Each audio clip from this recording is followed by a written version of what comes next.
Good evening and welcome. This is the November 13th, 2024 public hearing of the Land Use Commission. The City Code directs this body to hear applications for map and text amendments, special uses including plan developments, zoning relief, and appeals from decisions of the zoning administrator, as well as to make recommendations regarding the city's long-term planning goals and objectives. Depending on the type of matter, this commission will either make a final determination or send its recommendation to City Council. Ms. Jones, would you please call the roll? Commissioner Aravallo? Here. Commissioner Halleck? Here. Commissioner Johnson? Commissioner Linwall? Here. Commissioner Mabadi? Here. Commissioner Mangum? Here. Commissioner Mudinchev? Here. Commissioner Puctel? And Chair Rogers. Here. With 7 members present, we do have a quorum. Also present from city staff tonight are Neighborhood and Land Use Planner Megan Jones, Planning Manager Liz Williams, Senior Planner Sam Hubbard, Zoning Administrator Melissa Klotz, and I think I saw Sarah Flax, Community Development Director Sarah Flax is also here. This is a formal hearing, and there are rules that govern our proceedings. Most importantly, only one person speaks at a time, so all testimony may be accurately recorded. Anyone who wishes to address the commission regarding any matter on tonight's agenda will have the opportunity to do so at the appropriate time. Our procedure is to hear from staff on the documents on file and then receive testimony and other evidence from the applicant or appellant. After that, persons wishing to make a statement regarding the matter will have a chance to do so. Any person with a legal interest in property located within the defined notification requirements of the subject property may present evidence, reasonably question witnesses, or seek a continuance of the hearing. When all supporting and opposing testimony and statements have been heard, the applicant or appellant will be given the opportunity for rebuttal or a closing statement. Then the commission will close the record and begin deliberations to consider the standards. The commission will make formal findings of fact based on testimony and evidence presented, guided by the standards, the commissioner's knowledge of our community, and the recommendations of staff. All testimony is taken under oath. Although we do not apply the strict rules of evidence, please limit your testimony to the proposal as it relates to the standards contained in the zoning ordinance and corresponding staff memorandum. When testifying, please state your name and address for the record and sign in on the provided public comment sheet. Our meetings are audio and video recorded. Please make sure that you are at a microphone when asking questions or making statements so that you can be properly recorded. All proceedings are subject to broadcast at a later date. Any matter not concluded at tonight's hearing will be continued to our next regularly scheduled meeting. We do have 2 items on the agenda this evening. The first one is a major variation for 318 Greenleaf Street. Is the applicant present? You don't have to come up yet. I'm just taking roll for a second, or taking attendance for a second. The other item that we have on the agenda this evening is a discussion item, which will be presented by staff as part of the Envision Evanston 2045 with a referral regarding the R1 through R3 residential zoning districts. At this point, we do have several groups of minutes that have to be approved. The first one being the September 11th, 2024 minutes. Has everyone had a chance to look through those? And if so, is there a motion for approval? Can I ask a question about these, this particular meeting minutes? And it seems to be consistent with every time we talk about something that's part of the comp plan.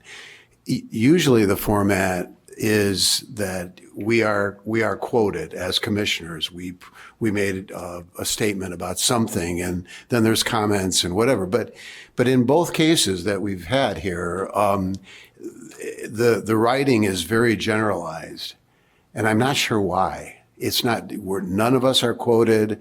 It's the commission discussed. And I don't know if there's a feeling that you're afraid of putting us on record about stating something or what, but it's clearly the format is not the same as every other subject that we address. And I just wondered why. I don't know. I can take that, Megan. Thank you for the question, Liz Williams, for the record. We do have new staff that has been preparing meeting minutes on behalf of the Land Use Commission. So that may be why you're seeing a change in the formatting and approach. I would also remind the commission that the meeting minutes are not the official record. It is actually the recorded video that is the formal record. And so just from a capacity standpoint and trying to balance all of the things that we're required to do, I think there is a desire to be a little more brief in terms of the review of discussion, and that's consistent with other boards and commissions that have Okay. approached it this way It's as just well. peculiar that it's only when we discuss the comp plan. Okay, we'll take note of that's- that and make sure that the staff that is preparing the minutes receives this feedback. Okay. So that we can Thank- bolster that. And if there's any amendments you'd like to make, always, they're welcome. I would just like to clarify, my understanding is that the minutes are our actual official record and not the videotape. And I don't know, we don't have an attorney here to ask that question to, but I just want to throw that out there. So let's get some clarification, please. Happy to. On that. Thank you. Back to the original matter, the minutes for September 11th. Is there a motion to approve? I move approval of the September 11th minutes. Is there a second? Second. It's been moved by Commissioner Lindwall, seconded by Commissioner Arvalo. Is there any further discussion of edits or corrections that need to be made? When I wrote down notes, when I was reading the meeting minutes, excuse me for this, but I wrote down that we reviewed meeting minutes for October 9th and October 16th. Is that still coming up? Those are coming up. Okay, all right, because I've got 4 sets of minutes to go through here. got it. Okay. So we thank got you. 2 that were with our packet and 2 that came separately Thank you. after our packet. Thank you. Yep. All right. Any further discussion on the September 11th minutes? I'm hearing none. Ms. Jones, would you call the roll, please? Commissioner Arvalo, Yes. Commissioner Halleck, Commissioner Johnson, Yes. Commissioner Linwall, Yes, Commissioner Mabadi, Yes. Commissioner Mangum, Yes. Commissioner Mudinchev, Yes. Chair Rogers. Yes. So with 8 yeses, the minutes are approved. I'll note for the record that Commissioner Johnson joined us during my opening statement. So that's why we're at 8 now when we only had 7 for attendance. The next set of minutes is the group of minutes from September 25th, which were included in our packet that was sent out. Is there a motion to approve? I move approval, and I do have a couple of edits to suggest. It's been moved. Is there a second? I'll second. So moved by Commissioner Lindwall, seconded by Commissioner Miranchev. Commissioner Lindwall. Okay, these are very minor. On the bottom of page 3, the last, second sentence, I think we can just say, there are several industrial or commercially zoned, wait a minute, I think there are several examples of industrially or commercially, well, reading this, it doesn't make a lot of sense, but I was just going to end that first sentence as an example of successful redevelopment, period, and take out the second example word. On the top of the next page, next to the last line in the first paragraph, but current requirements need to be revised. We can drop an S. And then down under the J. Cabot public comment in the last line, I think,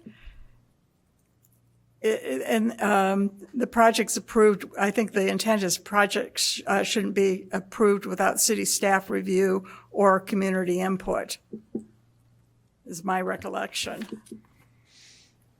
All right. Anybody else? Any other edits, changes? I'm hearing none. Ms. Jones, would you take the roll for the minutes for September 25th, please? Commissioner Arvalo, Yes. Commissioner Halleck, Commissioner Johnson, Yes. Commissioner Linwall, Yes. Commissioner Mabadi, Yes. Commissioner Mangum, Yes. Commissioner Mudinchev, Yes. and Chair Rogers. Yes, with 8 votes in favor, the minutes are approved for September 25th. Moving on to the third set of minutes, which is October 9th. Is there a motion to approve? Move that the October 9th minutes be approved. And again, I have a couple of corrections. It's been moved. Is there a second? Second. Moved by Commissioner Lindwall, seconded by Commissioner Aravalo. Commissioner Lindwall. Okay, first of all, the presiding member that evening was Max Boutel. On page 3, the second reference to Commissioner Halleck. Commissioner Halleck asked if they would consider having a couple of cars to rent as an option. Under Commissioner, a few lines, paragraphs down, Commissioner Johnson inquired about the relocation of the 2 utility boxes, which the applicant stated, which the applicant stated may not, so take out the, may not to be moved. Oh, I'm sorry, just take out the they, I think, and that makes sense. So the applicant stated may not need to be moved due to site adjustments. And finally, on page 4, under Ellen Frank Miller, the first reference is that is as a he rather than a she. And I believe that's probably on page 6 of 7 with respect to the preserves significant historical architectural resources not applicable as there are no such resources would be my suggested edits, and that's it. All right. Any other edits? I've got a couple of questions. I'm sorry, but I can't pull up, for some reason, can't pull up the meeting minutes on my laptop. But what I recall from reading both the 10-9 meeting minutes and the 10-16 meeting minutes, there are comments from the commissioners listed. That's good. But then the response from the applicant does not follow those comments. And I thought I found several, and to me, if the meeting minutes are the record, it should say not only what our question was, but what the answer was. I'm sorry, I can't quote it because I don't have them in front of me, but Jean, can you verify that? Or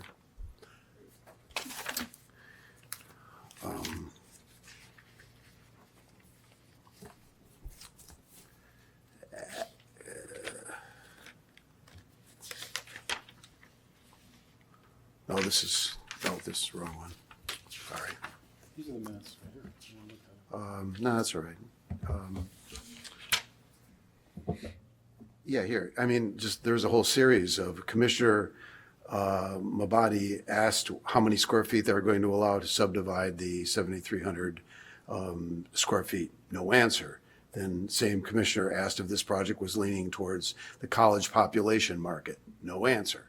So there's just a series of statements from the commissioners, but to me, I wouldn't, reading this, I would have no idea what happened at the meeting except for the end result, because there's no answer from the applicant listed. And that, frankly, that applies to, I said this, both the 10-9 meeting minutes and the 10-16 minutes. So again, if there's somebody else writing these minutes, I think that's something that should be corrected. If the commission would like, we can represent meeting minutes at a later date, if that's an action you'd like to take. So since there's already been a motion made on this, I'll ask if there is a motion to table the minutes for adoption of the minutes here so that they can be tweaked to reflect those concerns. Yeah, because if they're for the record, if that's the record, then I think they should be tabled and that the meeting minutes should be complete. So are you making a motion to table? Sorry, I'm making a motion to table Is there a the second? meeting minutes for the 10-19 and 10-16. I'll second. And Commissioner Lindwall seconds. There is no discussion on the table. Would you call the roll, please? Commissioner Aravalo, Yes. Commissioner Halleck, Commissioner Johnson? Yes. Commissioner Linwall? Yes. Commissioner Mabadi? Yes. Commissioner Mangum? Yes. Commissioner Murinchev?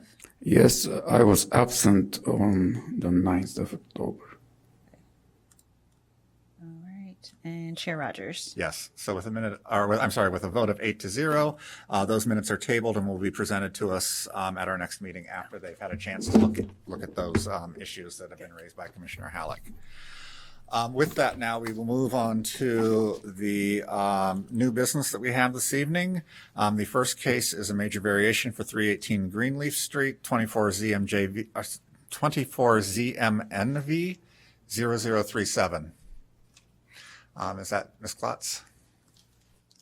John Gonzalez, applicant, submits for a major variation requesting building lot coverage of 30.7%, where 30% is the maximum coverage permitted, Section 6827, and to establish open parking located more than 30 feet from the rear property line or alley on the existing driveway in the west interior side yard where open parking is required to be located within 30 feet of the rear property line or alley, Section 6463, Table 4B19, in order to construct a roof and canopy over a new front entry, eliminate the existing interior garage parking spaces on the west side of the structure, create one interior garage space on the east side of the structure off of the alley, and establish open parking on the existing driveway in the R1 single-family residential district.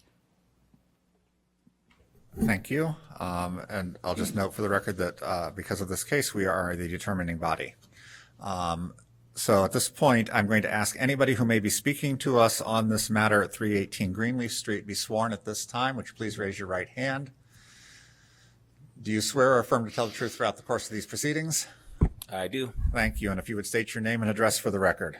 John Gonzalez from Synergy Design Group, and my home address, or Your business address if you're... 2181 North Stonehenge Court, Round Lake Beach, Illinois, 60073.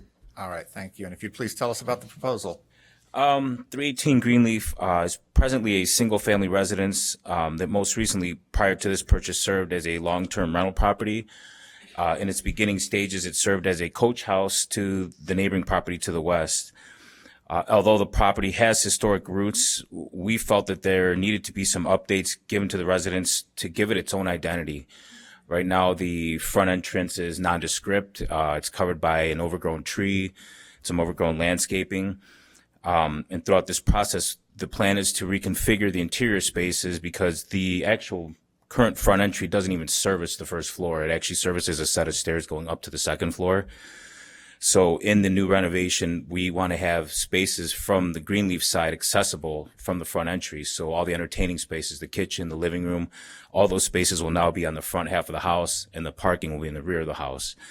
That has spun us into the two variances, one for being over the lot coverage, and the second because the rear garage only provides one of the two required spaces within the rear 30-yard requirement. The other parking space would be on the current driveway, which it's presently there in a shared space with the house to the west. They have an agreement for maintenance, and that is shared between the two properties. So our intent is to keep the driveway intact, use that as the secondary parking space, and it's a few feet beyond the 30 foot from the rear yard and 30 foot from the alley requirements of the zoning code. So that's kind of what spun us into this variance. The variance is minor. We're going up 0.4% from the existing. We're at 30.3%. This would put us at 30.7, but give the front entry of this property a much finer curb appeal, and like I said, its own identity. Other questions from commissioners? Anyone? All right. Is there anybody else who wishes to speak to us on this matter? Seeing no hands, I'll just ask if there's anything you'd like to say in summation. So to conclude this, we feel that the proposed changes are done in a manner that's going to be tasteful, appropriate to the neighboring context, while paying respect to the original design theme of the home. We also hope that you guys share our vision of the adapted reuse of this property, since it was a coach house, but now is its own single entity. So it indeed is a fact of adaptive reuse of an old property, but paying homage to the old architecture and kind of keeping the old form intact. So All right, thank you. I've been informed there is someone who wants to speak. Are you Nicole Berger? I am Nicole Berger. Okay, I thought the address looked familiar, but I wanted to make sure because we have two issues. So if you'd like to come up and state your name and address for the record. Good evening, Commission. Nicole Berger. My address is 1045 Judson Avenue. I am, in fact, the owner of the property to the west. This is a historic home, and this used to be one property together, my house and this coach house. And it used to be probably the horse and buggy carriage, you know, where they kept all of that once upon a time. And the property was partitioned, and there is an implied easement on the driveway. It is for ingress and egress off of Greenleaf, which affects my house. So what I want to make sure is that nothing affects my use of the ingress and egress of this driveway, and I don't know how big the variance is. I don't see any plans, so I can't tell, but I just want to make sure also that it would not affect if they're parking, how far is it coming onto my property at all at that point? So Let me see if we can get the plans brought up here. Does somebody have I don't know who's are you controlling it?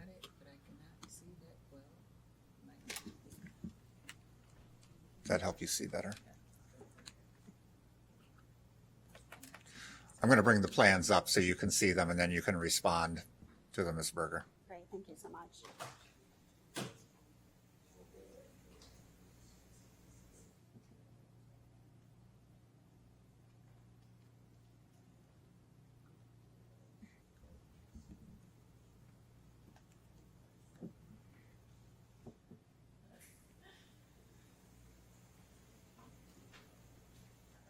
Of course.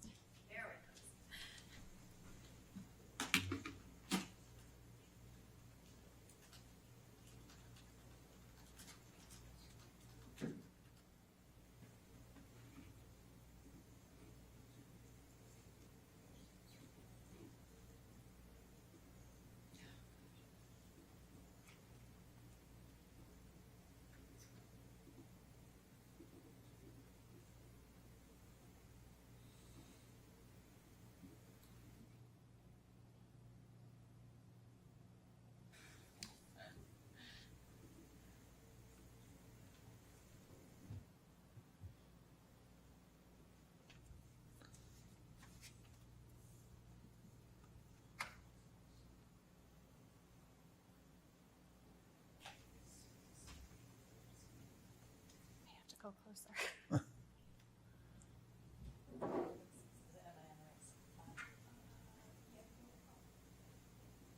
I mean, 29 and page 29 and 30 are there. That's probably.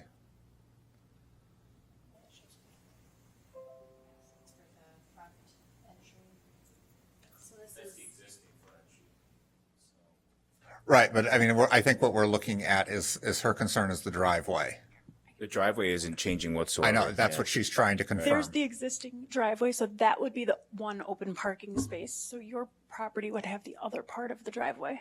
Okay. So Where it's shared This is is not this the is where parking we're at right space. here. the parking space going to be? Right here, the same Here. place it is right now currently. So because we moved the garage to this bottom corner of the house, It's going to be over here? the bottom yeah, corner? through the alley, it's going to be fed from the alley. We weren't within the requirements. You have to be either 30 feet from this back property line or 30 feet from this alley side, and the driveway's like 32 or something like that from there. So we're petitioning to just be able to still use the same exact spot we used before. So nothing is going to change whatsoever. It's not going to change your driveway whatsoever, the location of the parking whatsoever. It's just, we either have to keep that spot or they want us to get rid of the edge of the driveway, which wouldn't make any sense at all. So we're petitioning to do exactly like you wish, is to keep it the same exact way it is, not mess with it one bit. And there's a further thing. There's a big catch basin, a drainage basin right about here in this driveway. I mean, a huge catch basin, a 2-foot round one that's maintaining all the drainage for her property and this property as well. So messing with that would be a big no-no right from the start. So yeah, we don't intend to change it whatsoever. Okay, so if someone parks, because I've never seen. Just Ms. Berger, I'm going to let you get a microphone. So Oh, thank you. Yes. Thank you so much. I didn't bring my glasses, so how, I don't, how far out would you, so it's going to park this way, not this way?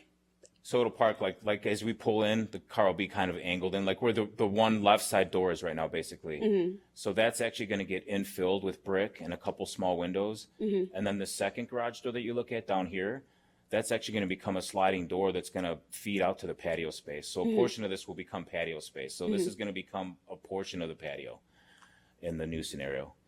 Okay. So nothing will be blocked. Nope, not at all. We can still drive through.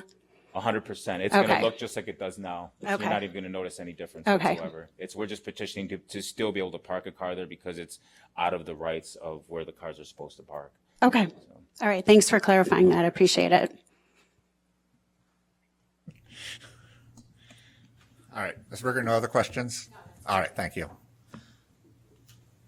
All right.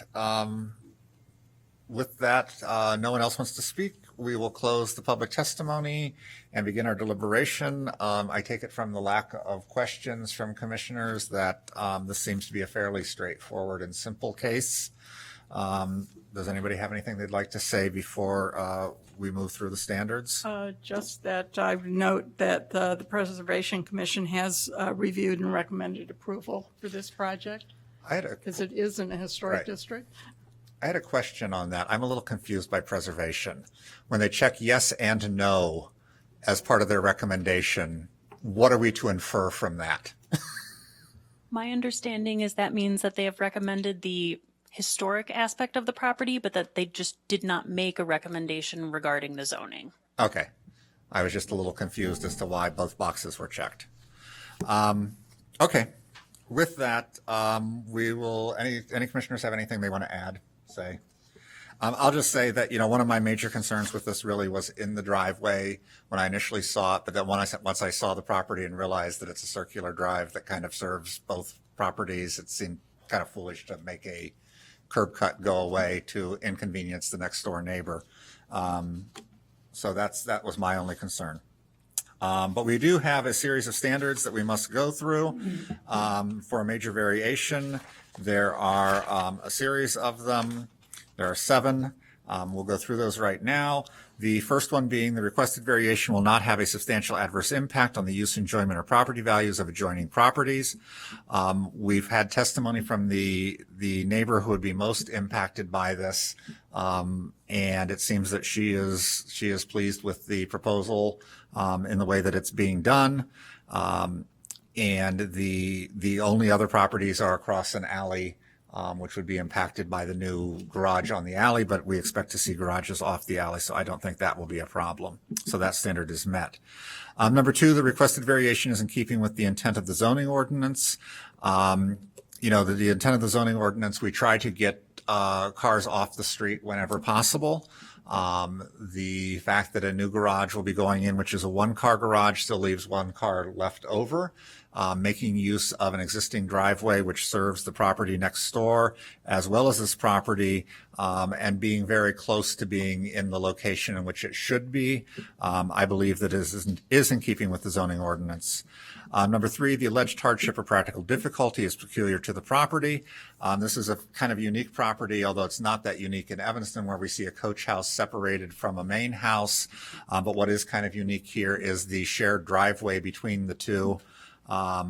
And obviously that was a concern for the neighbor, but something that is not being changed, so should not create any particular problems, but is unique and peculiar to this property. Number 4, the property owner would suffer a particular hardship or practical difficulty is distinguished from a mere inconvenience if the strict letter of the regulations were to be carried out. If we were to try to put 2 cars coming in off the garage, that would create a bunch of issues because it would involve moving staircases inside, as well as just creating extra issues for the homeowner that I feel go beyond the that go into a being more than just a mere inconvenience. So I believe that standard is met as well. Also, the addition of a front porch of a stoop with a canopy over it seems to be quite reasonable to help define the front door and to make the interior living space more usable. Number 5, the purpose of the variation is not based exclusively off a desire to extract additional income from the property. There's nothing that we're hearing where parking spaces will be rented to other people. The house itself will be occupied not as a rental property, is my understanding. Yep. So there's no appearance of trying to extract additional income here. It's just trying to make this space a little more usable and bring it a little more into compliance with what a homeowner wants. Number 6, the alleged difficulty or hardship has not been created by any person having an interest in the property. These homes were built at a time where they were both held in common ownership. One is a coach house, one is the main house.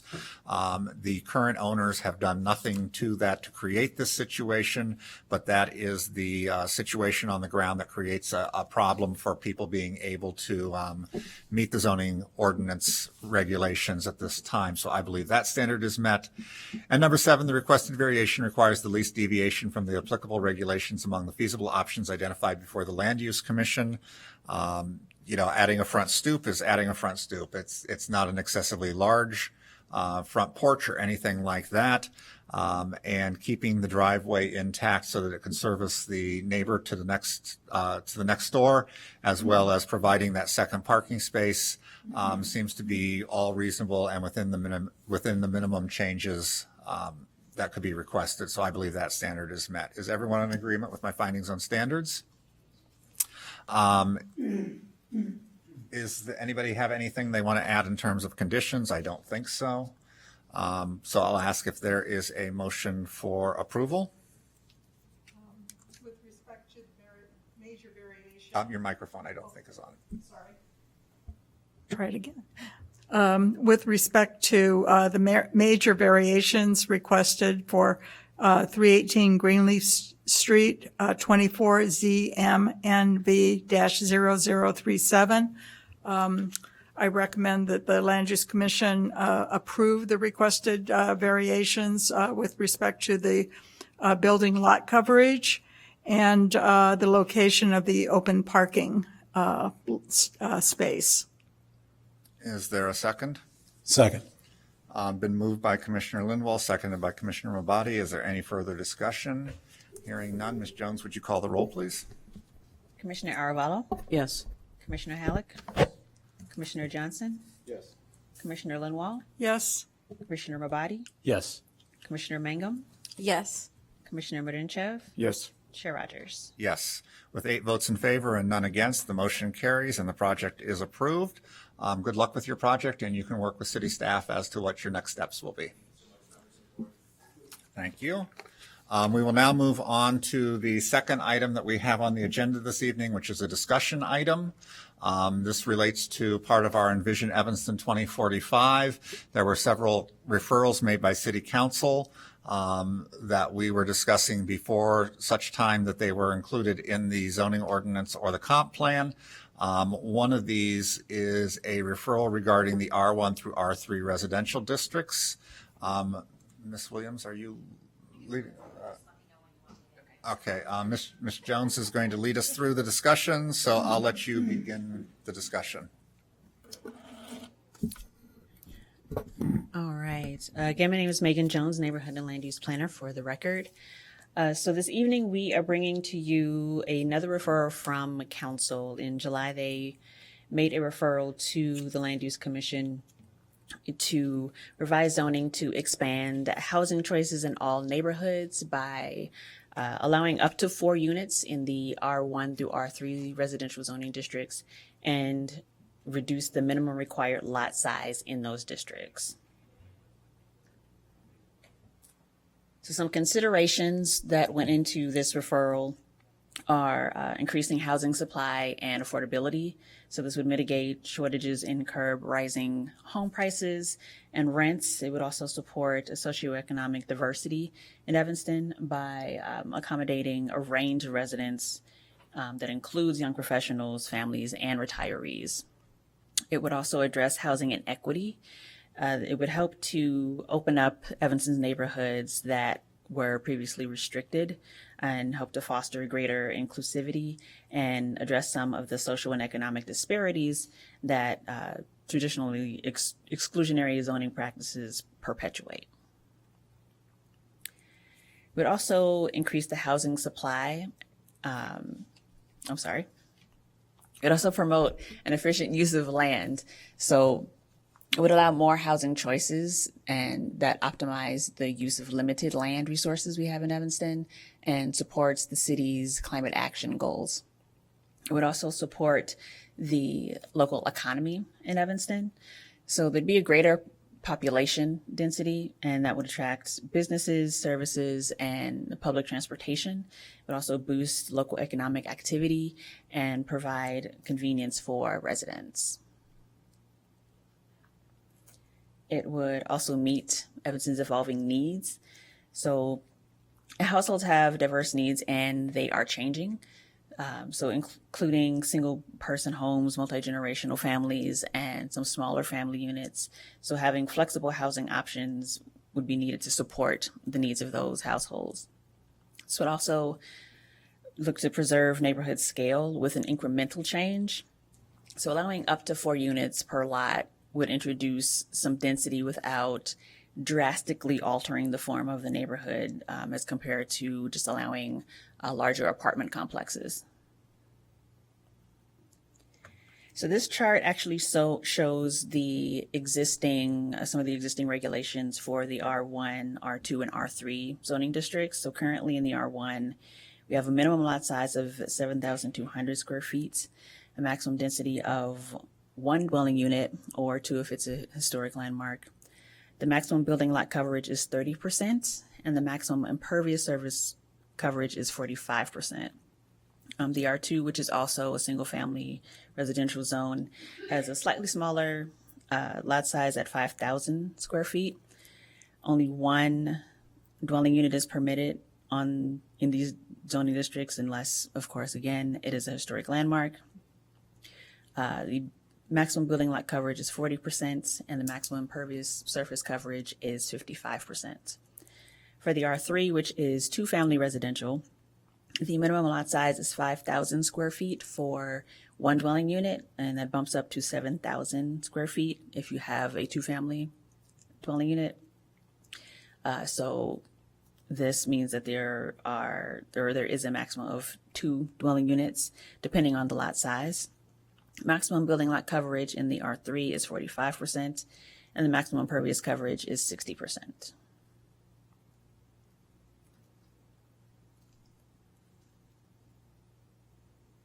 So,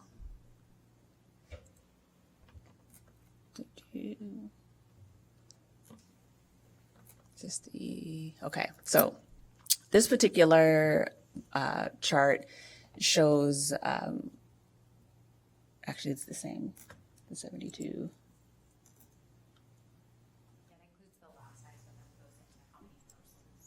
So this has the number of parcels that are currently zoned for the R1, R2, and R3, goes into the percentage of the residential parcels that those are, and then the non-conforming lot size. So for R1, with that particular lot size, we have about 6,000, a little over 6,000 parcels that are zoned R1. This makes up roughly 30% of all of the parcels that are zoned residential. But in terms of parcels that are non-conforming with regards to lot size, we're just under 3,000 or 49%. For R2, we have about 2,800 parcels, which makes up about 14% of all of the residentially zoned lots. For the non-conforming lots, as relates to lot size, we've got 1,258, or about 45%. And for R3, the 2-family, we have about 15% of the residentially zoned lots are zoned R3. But for the non-conforming lot sizes, we have about 1,379 parcels, or 47%, that are non-conforming. So taking some of that information into consideration, we do have some questions that we pose to the commission. We can go through these individually. I'll read them and then we can go back to each one. First one being, what are your general thoughts about the referral? The second being, what type of guidelines or standards should be considered as part of this change? Also, how can the proposed regulations expand housing choice while minimizing negative externalities? Also, are there additional ways the city can expand housing choices in the R1 through R3 residential districts? And finally, is there additional information that city staff can provide over the next few months to aid the commission in their deliberations on this item? So happy to hear All right. any responses All or right, thank you. questions. Commissioner Halleck, you look ready to go? Yeah, I have several issues that I want to talk about, but let me start with this lot coverage. What's the idea, or lot size? I'm sorry. What's the idea? The idea is to eliminate all, because I understand that we deal with a lot of seems rather loud, a lot of non-conforming lots, and they're smaller than the regulation size. A lot of them, and you showed that up there. What's the idea? To eliminate all non-conforming and go to the smallest lot, or eliminate lot size as a requirement, or what's the idea? I don't think we'd be looking to eliminate lot size requirements altogether. We would absolutely want to see more lots within Evanston be conforming. So what's the target? 25%? 10%? Do you have a suggestion, Commissioner? I don't actually. I don't know enough about it. I'll just jump in here because the one thing that I wrote down was on this parcels is we have a number of, we obviously had a built environment that we applied a zoning code to in 1993. I think there were some errors in how that was applied. We have things that are zoned R1 that are 4,800 square feet. So when we look at the percentage of things that are non-conforming, that's a little bit misleading because the city, made them non-conforming when we imposed a new zoning ordinance on an existing built map or a built environment. And so these numbers to me don't really mean a whole lot. And I understand the point that you're trying to make is that we have a lot of things that are non-conforming, which we do. And even by adjusting that sum, what we might be doing is moving some of those 2,900 R1s into the R2 district, because that would be should have been a closer representation of what we should have applied there.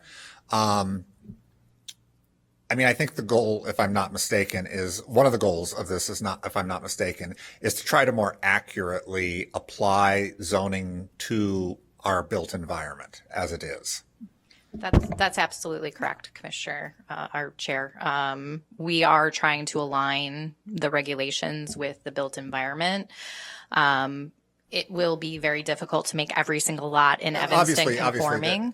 And one of the things that this is trying to also convey is that we do have restrictions and the need for variations if a lot that is existing does not meet the standards that are applied across these various zones. So I think it's also to help address some of the concerns we've received from neighbors thinking that every single lot within neighborhoods could accommodate up to 4 units just by right. And that isn't actually the case. They would have to seek relief if their lot does not conform to the base standards of that zone. So ideally what we're looking to do is, yes, conform our new regulations to our built environment and apply them appropriately to mirror the built environment as best as we can. I have, along those lines, I have information that I think would be very helpful to the discussion, which is to have some sort of a chart that shows, the point at which lots would be conforming. Is it, clearly 5,000 square feet still leaves a lot of lots that are non-conforming. Is 4,500 square feet the right number? I think that probably some sort of analysis showing at what point do we get 75 or 80% of the lots, or, hopefully more, because I think, the reality is that anything that's a legally subdivided, platted lot is a buildable lot in Evanston, regardless of its size. I mean, if you've got a lot that's 25 feet wide, or 20 feet wide and, 50 feet long, it's probably hard to put a building on that kind of lot. But I think we need to have some information on those. And I don't think this chart, it does indicate that there's an issue. That's good in that part, but it doesn't do anything to suggest what the right number might be. And, similarly, I think that, there's some discussion, about, like right now with the R3, if you have if you have 2 units, you need a larger lot. And so I think that, what can you tell us about the thinking about what size lot would be necessary to accommodate, 3 or 4 units? Realistically right now, since ADUs are allowed in any zoning district in Evanston, we effectively have said that, any single family lot can have 2 houses on it or 2 units on it. So I think the question really comes down to what would be the triggers for 3 or 4 units? Are you suggesting that they should have to go through a special use process, or are you, or is there a minimum lot size that they would have to, what's the thought? It's kind of hard to react without knowing what you're proposing. Correct. And this is part of why we're having this discussion, to get your feedback and thoughts on this referral. The draft will come out next week, and there will be lots of discussions on, the standards. And, to your point about the analysis and showing the different, that is part of the process that was taken by staff, and the consultant team as part of calibration. So we're happy to follow up and provide that information, as part of your deliberations on the proposed reform. So from that standpoint, I don't think that the draft currently is looking to limit or require a larger lot to accommodate up to 4 units. It is setting and establishing a minimum lot size for the district. But if that's feedback you'd like to share with us this evening, we're open to that feedback. Are we at all concerned about making the minimum lot size so small that there's going to be people thinking, well, I've got a large lot. I can now make it 2 lots. I think that is and then all of a sudden we become Chicago. Yep, that is a big factor that needs to be contemplated as part of this process. If you go too small with the lot size, you could see subdivision of existing larger lots within these neighborhoods. And I don't think that that's the goal of this particular referral and policy, is to alter the built form that drastically. I think what the referral is really looking at is maintaining the existing bulk and density requirements in terms of height, building lot coverage, perhaps increasing it slightly by a nominal amount, just to be able to realize the 4 units, because there are some construction constraints when you look at that. But based on the proposal currently that is being drafted, it wouldn't look at reducing the minimum lot size so that it would allow for that subdivision of the larger lots. I want to clarify this conversation too. I think there are 2 separate issues here, and of course they're definitely connected. But the lot size question, I think, is separate from the allowing for 4 units in a single family zone. I think those are 2 distinctly different things, and I don't want to connect them, although I know they could be connected. Can I ask about that? This idea of 4 unit. Every 4 unit building that I've seen is twice as tall, or about twice as tall as a single family residence that's 1 or 2 stories tall. Just the numbers. So is that what you're saying, that we're gonna, if we approve this, we'll have neighborhoods that are like this, just like Chicago has? I don't know if I quite understand your question. No, my question is, you're not naively thinking that we can have 4 units without double the height. Yes. Height goes, I just want to make it clear that additional height is part of what you're proposing with this 4-unit idea. I'm Sam Hubbard with the City of Evanston Senior Planner. So the overall height regulations in these districts would stay compatible to what they are now. So if you can build a 35-foot tall single family home, you could build a 35-foot tall, 4-unit home. So the height regulations. Do you really think that's possible? It's not possible. It's from a built form, it would be equal. Just like you could have a 1-story home next to a 2.5-story single-family home. But your point is well taken. I think if I could just jump in here, I think where it gets a little concerning, because this is one of my concerns, is when I used to live in Edgewater, we saw single-family homes torn down.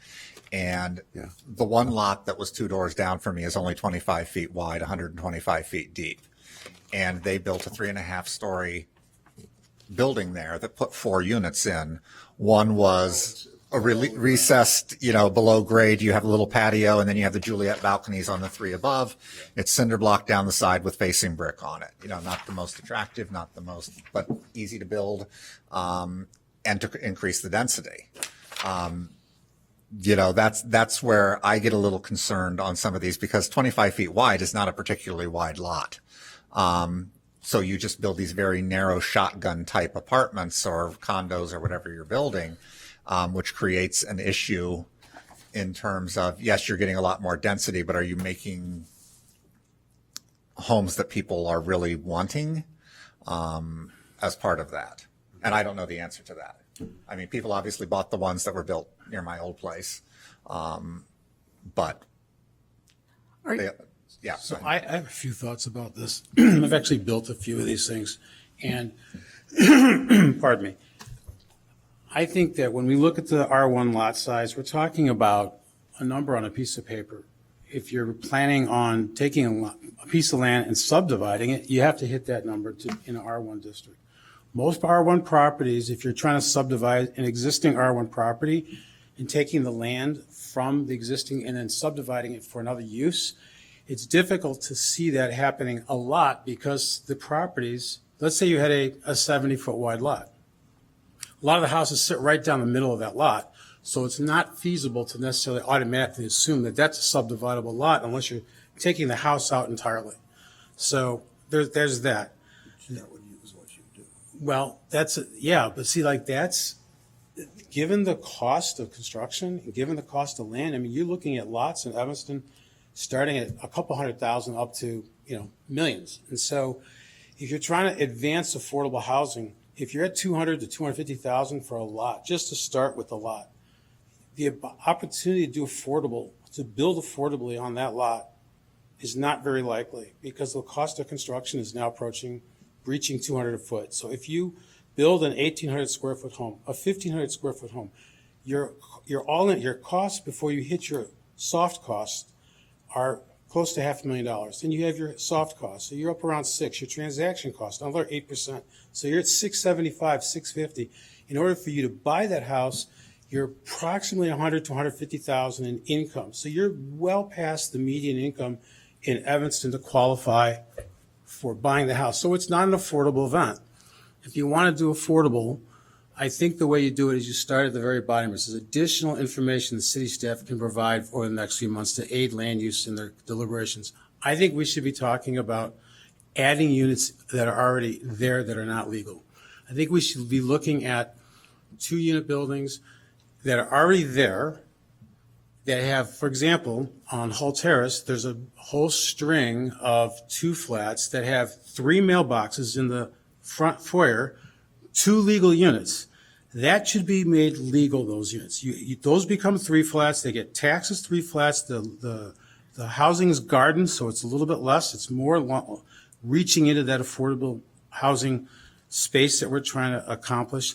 Accessory dwelling units, we should be doing things to accelerate that, like allowing, we basically have kind of gotten there, but I think there's some things we can do about design aspects that might be more design friendly, which I'm not equipped to talk about right now. But when you look at the lot and you look at the goal, I think that we shouldn't be worrying about so much about the 3 flats being or 4 flats being built if we were to consider things like a lot width. So if you look at the R5 lot width, you need a 60-foot lot width for R5, 1,500 square foot per unit of land. If you did that in R3 for multifamily, in other words, if you said, because everyone's saying, well, what should we do? So here's an idea. Have a 60-foot mandatory requirement for lot width for more than 2 units. Say if you want to do 2 side-by-side units, you may make some other accommodation for that. If you're going vertical, have a wide enough unit so you have the green that you need around the property. You have enough land so you're not sitting on top of the guy next to you, and you have 3-unit max, maybe 4 units if you could do an English basement, because you're capping out the elevation. So if you do something like that and have a 60-foot width, then you have enough land there to accommodate the parking in the back for the 3 units. You have enough land to make it not feel grossly densely packed on an R1 street. And we actually have that right now. If you look around, every neighborhood in Evanston has, you go to Park Place, you can go on Hull, you can go to Mulford, you can go on Hinman, you can find rows of houses in an apartment building. Across the street from my house is houses, and then there's condos, then there's apartments, there's a 4-flat down the street. We've done this because we've been building for 100 years here. So we have interwoven codes, designs that are from different code periods, and we've kind of been able to manage that. So I think we can do this if we take some specific concern about a few things like what I've described. So those are my thoughts. I think it's also another word is the character of Evanston. Is this really reinforcing the character of so many of Evanston neighborhoods, or is it going contrary to what's been established? Another point I wanted to make is, we talk a lot about families. We want more families in Evanston. I think building more density in single-family neighborhoods is not the way to do it. I think more smaller apartments is not conducive to more families. Single family is, and I think that needs to be preserved. I want to go to this end of the dais and just see if there's anybody down here who wants to weigh in on something. Are we in a phase of deliberation or this is just a discussion. Just discussion. So okay. All right. So I will start with the bottom, as my colleagues mentioned. Personally, I need a little bit more information, and I will point what exactly. I read the comprehensive plan in its current edition, and I think that it's missing serious numbers. I will start with this, what Commissioner Halleck mentioned. What's the goal? What's the goal for density? Nowhere in the new plan I saw numbers. What is the goal for density in R1, R2, R3, or generally for the city of Evanston? And what is a kind of confusing for me, I went to the data from the census of 2020. And here is what I found, that we have a population, or had 2020, of about 78,000 people.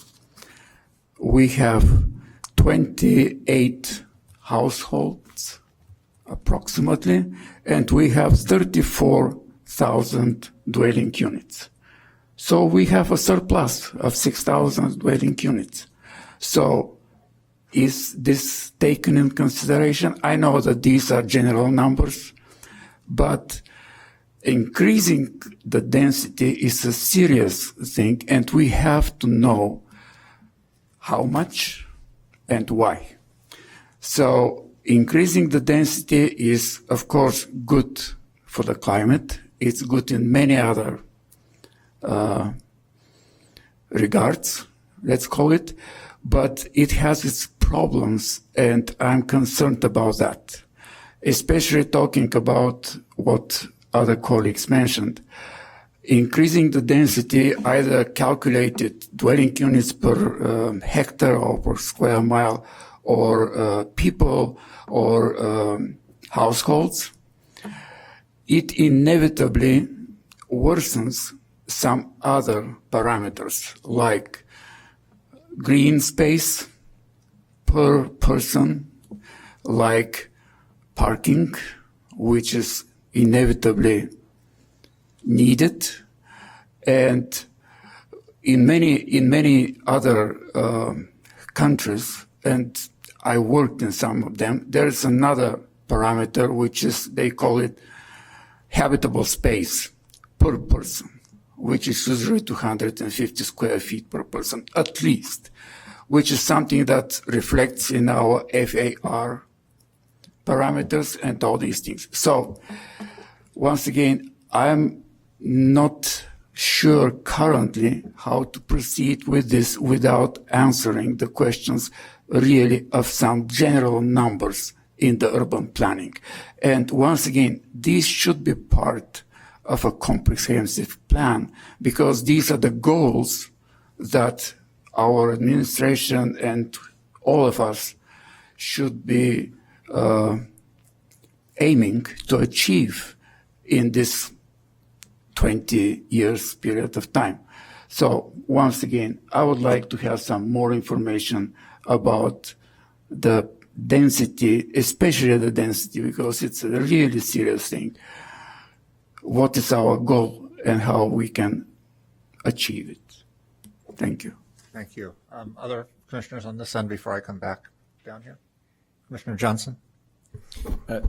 I think Commissioner Halleck said it, made a couple really good points when he spoke about these proposed changes drastically altering the existing character of Evanston. I mean, no city is stuck in amber, stuck in time, but this is such a drastic change that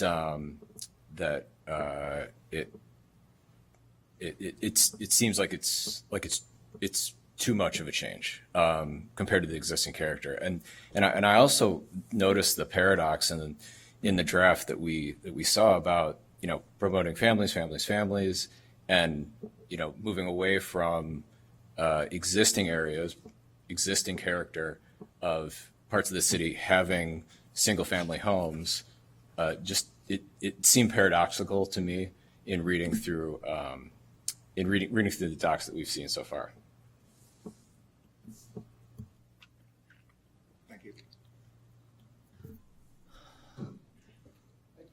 Just to repeat, I think something that all of us kind of alluded to is that there are already zones that are appropriate for higher density. Downtown, certainly, arterial streets. We already have these, but to open it all up and basically obliterate the R1, I think that would be terrible. I think it would lower, one of our standards is not to do any harm to existing residents. I think if someone had a single family home and they had a 4-flat built on either side of them, I think the value of that home would definitely go down. And that's important. It's one of our standards. So this is, to me, going in the absolute wrong direction. Commissioner Lindwall, you... Yes, I have actually a number of thoughts and questions. First is, a few meetings ago, we discussed eliminating minimum parking requirements. And I don't know how the drafts are proceeding on that. Is that something that would apply citywide? Is it something that would apply in areas near the downtown and transit? Because I think that also factors into this particular discussion. The City Council directive on policy reform as it relates to Envision Evanston and minimum parking requirements is to eliminate them across the city. Okay. I think then that does raise a lot of questions about lot size, density, and just whether or not certain areas that are currently zoned R2 and 3. I spent some time yesterday driving around, kind of West Evanston, and those areas which would be, allocated for, for this kind of additional development potentially are pretty heavily parked. They're not close to public transit. And I think that that's, that's a concern that I have. And I guess the other thing that I think would be really important for the community and others to know is, where do you anticipate, this development happening? As Commissioner Mabadi, suggested, there are certain areas that are currently zoned R1 with fairly expensive houses on them now where it doesn't really make financial sense. So are you looking at this as something that, where do you expect this development to happen? You expect it to happen in West Evanston? Do you expect it to happen, what areas do you think this is likely to happen if we went to this direction? The council directive is to allow this type of development to occur in what is currently zoned R1 through R3. Okay. Which I understand, but we also are cognizant of the fact that, and I'm not going to pick on people intentionally here, but a $2 million home on Orrington is a lot different than a $500,000 home or a $300,000 home elsewhere. And when we talk about equity, one of those issues is the neighborhoods which are poorer are going to be more ripe for this type of development to occur. And is that something we're prepared to do as a city? The other thing that I'll add, and I do want to get to citizen comment here because a lot of people have showed up to speak on this, and I kind of want them to help inform our further discussion on this, is in looking at if we take the bold step of saying 4 flats across the board, there's no coming back from that. Because once we've done that, developers are going to plan appropriately. I've always been kind of leery of like saying, oh, only a single family home can be built anywhere in Evanston. I think 2 flats can be built a lot of places and fit in quite well with single family home neighborhoods. I don't think 4 flats do. Also, by going to a 2 flat first, we're doubling that doubles density in some neighborhoods. I mean, that's a laudable goal and something that is achievable. But I just have concerns about opening up the doors and then we're kind of stuck with it. And there's no going back once that's happened. Anybody else have anything they want to add just before I go? Like I said, I do want to get to. Yeah, I agree.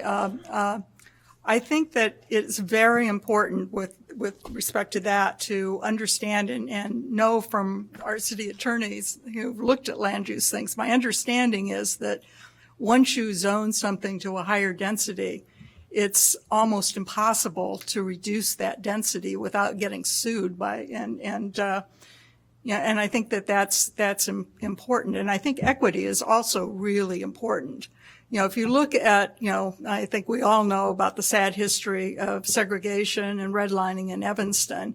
And, just having read lots of planning documents over the years, there was a point when, the red line was established and blacks were restricted to a certain part of Evanston and the black population increased. And the way the city officials dealt with that was to rezone, huge chunks of the, really most of the 5th Ward for higher density residential use. And when the 93 zoning ordinance was done, again, because you can't really take away people's property rights to build multifamily buildings, there are big chunks of the West Side that are single family neighborhoods, just like they are in Northwest Evanston, where, you can't prohibit multifamily buildings. And I think we need to be really careful about that. And I think that, without, I understand the council has directed you to do certain things and include them in the, comp plan and the zoning ordinance. But I think it's really important to make sure that, I guess, we're certainly interested in hearing from the public, but I think it's also really important that residents make sure that their elected officials know what their feelings are.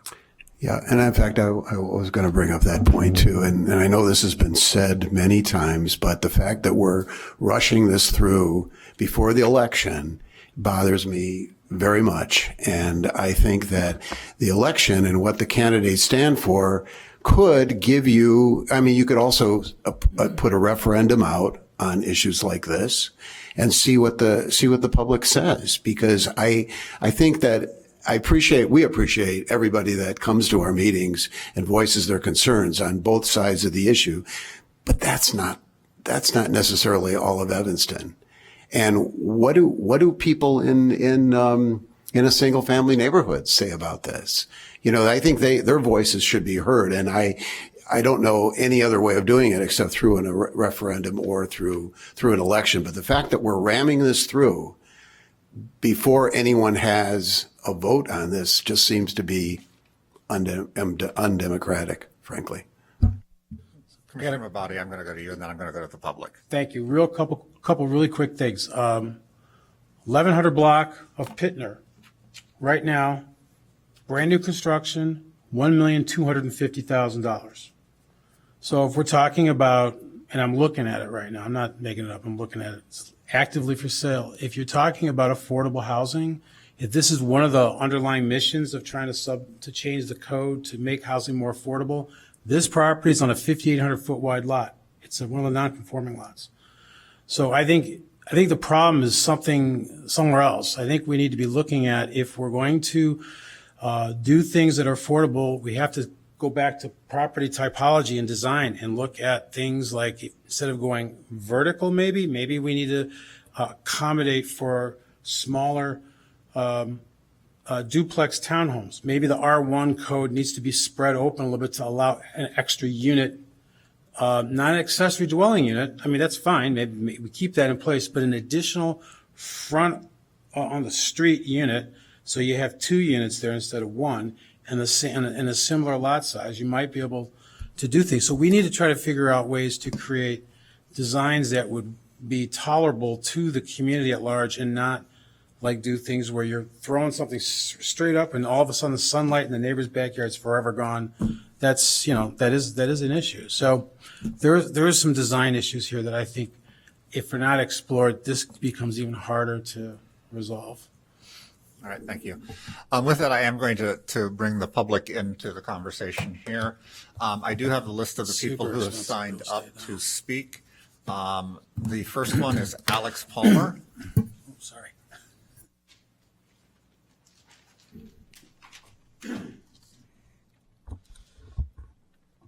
Okay. Hello, my name is Alex Palmer. Thank you for the opportunity to comment on and show support for the City of Evanston's zoning reform proposal.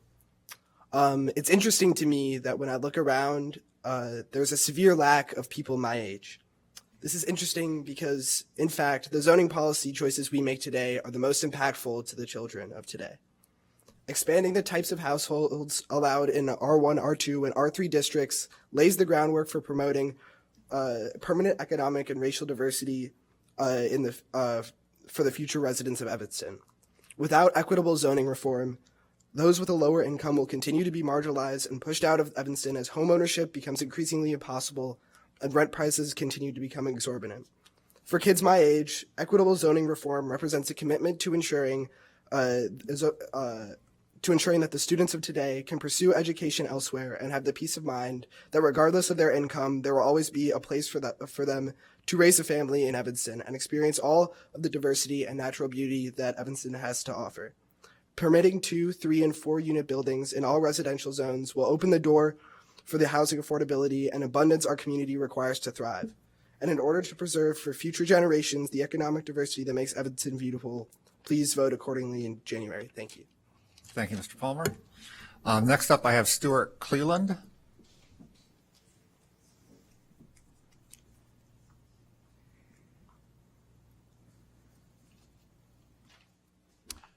Thank you.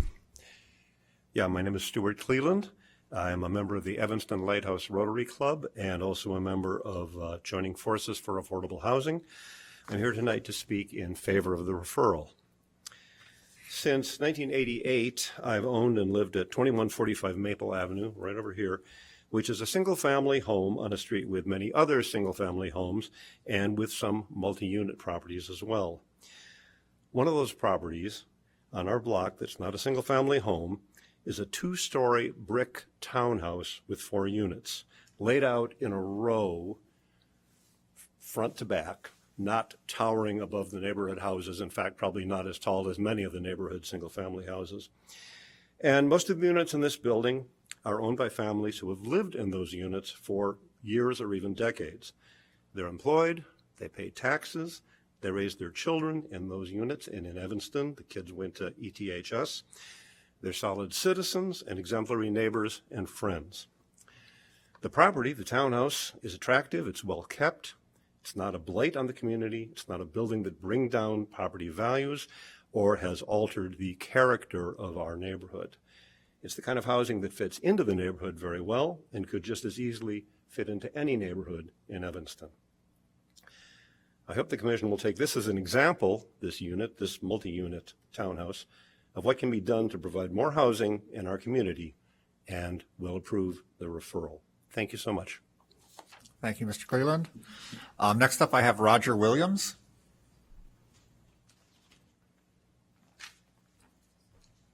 Okay.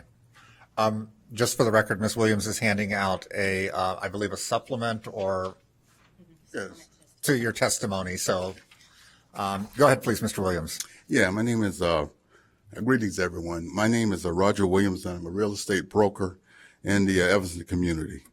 I recently read Envision Evanston 2045, and it was a pretty good document. I had some concerns in it, but it states that in 2045, and this is a quote, in 2045, Evanston is a vibrant, resilient, and welcoming community for all.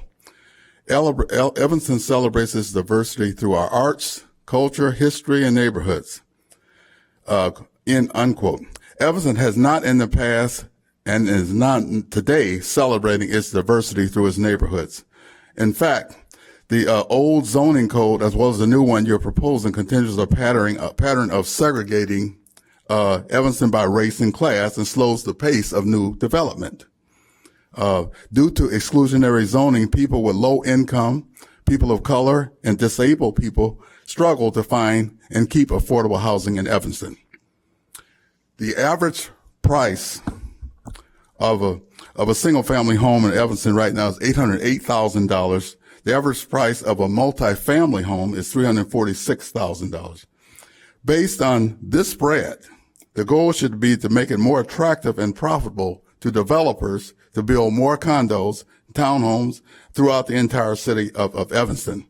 Once this occurs, low income and moderate income people will have a better opportunity to purchase a home in Evanston.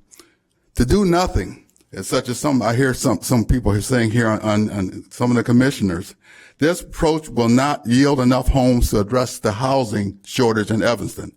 What it does accomplish is a continuance of de facto racial and class segregation in housing. Thank you. Thank you, Mr. Williams. David Cherry.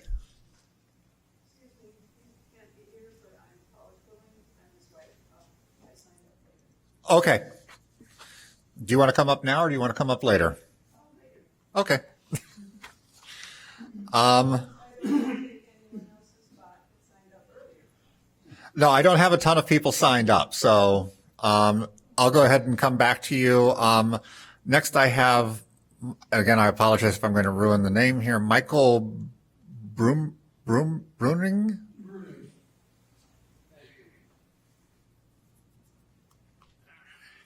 My name is Michael Bruning. I live on Orrington, towards the north end of Orrington. And I have to admit, I'm heartened by many of the comments I hear from the commissioners about this zoning issue. Envision Evanston 2045 plan and the presentations of it avoid two very important questions, essential questions. Why is it happening now, and what is the rush? Changing zoning is a huge step for Evanston. Should this not be considered in a more careful and fully way rather than hurriedly pushing this through? And there seems to be now a recent push to have this done. Or is there a concern that the upcoming April 2025 election may stop this effort to abolish the R1 zoning and keep some version of what we have right now? If that is a concern that the election could influence this movement, then maybe the movement should be stopped and more citizen comments heard.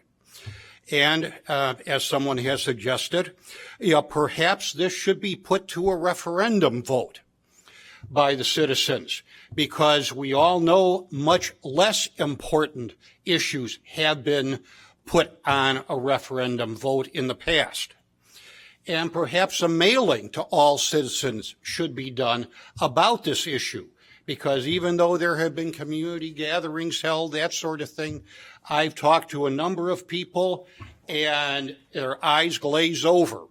They don't get the specifics of the different zoning. So referendum is one. Changing the zoning impacts a number of areas. The character and nature of a neighborhood, which, as an aside, there's a contradiction here in both the preservation plan and the Envision plan. Envision wants to change the neighborhoods. Putting up multifamily housing in a R1 neighborhood is going to change the character of a neighborhood. Yet, the preservation plan wants to retain the character of the neighborhood. Somewhat of a contradiction and a paradox here. Then, as was pointed out, parking issues come up with multifamily housing. We also have the stressed city services. Talk to the fire department about how to handle multifamily dwelling rather than single family. It's different. And then we have the environmental issues. Finally, do we really want to become like Chicago? Do we want Evanston to be an extension of Rogers Park? Finally, comparatively little has been stated in the Envision plan about promoting business and industry in Evanston. In fact, the concern was the last of the 8 themes in the plan. Promoting business should be much higher because business and industry can pay significant taxes. Besides housing people, housing brings in funding. And if we're able to get that funding somewhere else from more businesses, that would be beneficial. So the focus should be on more business and more industry. Now, I have a letter that goes into much greater detail that I'd like to have entered into the minutes, if I may. Yes, you may. Please, if you want to hand them to Ms. Williams, she can distribute them to us. Okay. And I thank you for your attention. Thank you. The next speaker I have signed up is Jeff Smith.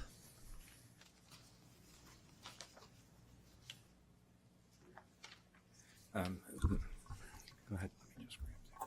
Thanks. Thank you, members of the commission. I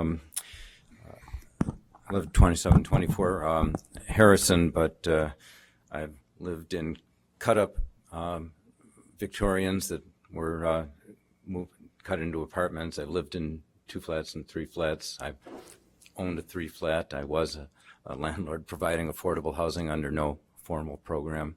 I've lived, of course, in dormitories, so group housing, and for the last couple decades in single-family housing, and have spent 4 decades in all aspects of real estate and land use. And this planning process is unlike any that I've seen because it's so top-down. It's sort of a verdict first, trial afterwards. Normally there's an exploration. But here, if you've got direction from a council, you're being told to come to a certain result, and that's really not true planning. It's ideology, and that type of technocracy, and I'd say tone deafness, has led to unexpected consequences that a lot of folks in Evanston didn't like in the recent election. The 800 rules and regulations that are referred to in zoning are because we have such a diverse mix of housing already in Evanston, and it's finely tailored. So it doesn't make sense to take a meat axe to it. I'd like to ask, I am the president of Central Street Neighbors Association because this document came out only a week ago and it dropped on election night in a week when a lot of people in this town are actually traumatized. We haven't had time to take formal positions, but I'd like to ask time for a formal presentation before this is taken up, or when this is taken up at a hearing. But I'd like to make just a couple points, 7 points tonight. First, the history of zoning that's been presented in this process throughout the community, and I think in this plan, is somewhat revisionist. Zoning was, as the planners on this commission know, an outgrowth of progressive movements. It was spurred by anti-tenement and civic reformers in New York and elsewhere, and it sought to mitigate the effects of industrialization and the concentration of wealth and political machines, and that's why all the codes begin with health and safety and light and air, and that was on behalf of primarily the laboring classes. Once it was adopted in Evanston, it didn't suppress black population. It enabled growth that averaged over 100% per decade, actually outstripping white growth for the next several decades, and Evanston grew more in the decade after we adopted zoning than in the decade before. We reached a peak basically in the 1960s or 1970s, and it flattened out because Evanston's largely full. Of 14,000 municipalities in the country, we rank in the top 250. There's maybe a dozen at most in all of Illinois that are denser than we are in people per square mile. So we're doing our part. In fact, we already have housing diversity in Evanston. Single-family homes are a minority of housing units. Of over 34,000 housing units, fewer than 1/3 are detached single-family homes, which isn't the norm for the region, let alone the state. Evanston is already more apartment and condo-oriented than Cook County, and in the larger metro region, you have a slight majority of single-family detached, and another 7% of single-family attached. So by any estimate, 2/3 of all of Evanston housing units are already in multi-family buildings. And the more that have been built, and that's primarily what's been built over the last 20 years, the more expensive that Evanston has gotten. So blaming single-family housing for our housing market being pricey it's just factually wrong. It's scientifically wrong. And reducing the number of single-family homes available in what's perceived as a single-family home neighborhood will have uneven consequences. In one of the commissioner's examples, the first person to sell out to the person who builds the 3-flat, and the second person will make money. The person who's left in the middle suffers until they finally sell out. Ultimately, they might make more, but in the meantime, what they bought for, they don't get. Their quality of life has suffered, and the market for that house from single-family home buyers suffers. So overall, there will be unevenness, but it will tend towards less affordability, and we've seen this all over the country, in the Chicago area. We've seen it in Edgewater. We've seen it in Bucktown. We've seen it in Wicker Park, where once upon a time I could have bought a house for $30,000. We've seen it in Somerville. The city hired a consultant to come in here and help us get to the verdict that's already been decided. And Mitchell Silver, talked about the corridors and nodes that they want to put in. What he didn't tell you was that Raleigh, where he was the planner and that adopted his plan, now has the fastest rising housing prices of any metropolitan region in the country. And there's just not any conclusive evidence, and I've done a literature review, that more density leads to more affordability. If anything, there's an equal or greater amount that says it goes in the opposite direction. And when applied to a town like Evanston, where it's already dense and it's already affluent, it's more like throwing kerosene on a fire, because developers, because the soft costs remain constant, because the land costs are what they are, they buy a property, they're going to build to the maximum footprint. Land values go up. The person in the middle in that example, although their quality of life goes down because now they got walls on either side, they're going to get assessed at a higher rate because the assessor's saying, well, land here can support 4 units, so we're going to assess it and tax it, accordingly. So now you're living in a single-family home, but your land is taxed like you're living like you have a 4-flat on the property. Ultimately, the pressures, it ends up being sort of a weird, perverse form of blockbusting. It might not happen overnight, but it becomes inexorable because you lose the market of people who are looking for that space for their homes. So I agree with the commissioner who said that the numbers are missing. I think it's reckless and irresponsible to not have an end state goal. I've been asking for that for years with regards to density. There's no discussion of the larger impact on the community with respect to costs. We've got a school system that's teetering on extremely precarious financial circumstances right now. The 84,000 population figure that was tossed out as a CMAP projection uses an incline starting from 70 to 77,000 and ignores the fact that we used to have 80,000. You could argue that we've been flat or even declining for 40, 50 years. Again, I just argue that we fall, and we shouldn't have, we need to have a community-wide discussion on what the end state is and what amount of growth we want to have and what these consequences are for the people who are already living here in every neighborhood, because all change tends to disproportionately impact those who are least situated to prevent it. There was an omission of the purposes of single-family housing and how that developed in Evanston. If you look a century ago, the city elders were and the business community thought that there was a real value to proprietorship and responsibility. This sort of comes out of the yeoman farmer idea of the founding of the republic. Financial independence, personal, family, and community stability. You get greater voting participation, greater investment in community affairs. I would argue this attains to owner-occupied 2-flats as well, which were a vehicle for attainability, especially on the west side. That was made as an accommodation to the community there that saw it as a way to get to ownership.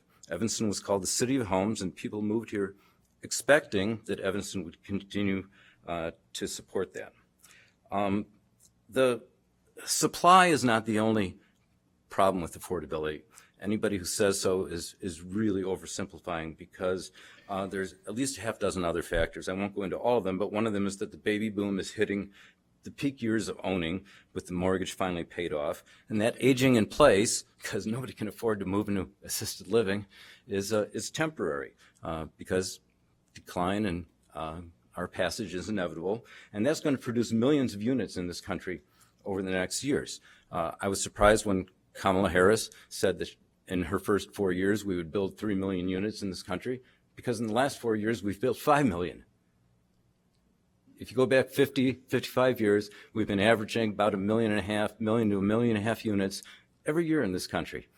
Even though our birth replacement rate has been stable for a little while, there was a decline after 2009. It took us about 7-8 years to recover after the economic meltdown, but we're back to building 1.5 million units completed per year. So there's a lot of other things going on that have to do with interest rates, mortgage rates, the supply of labor, the supply of materials. China went on a building boom that's now causing them economic problems.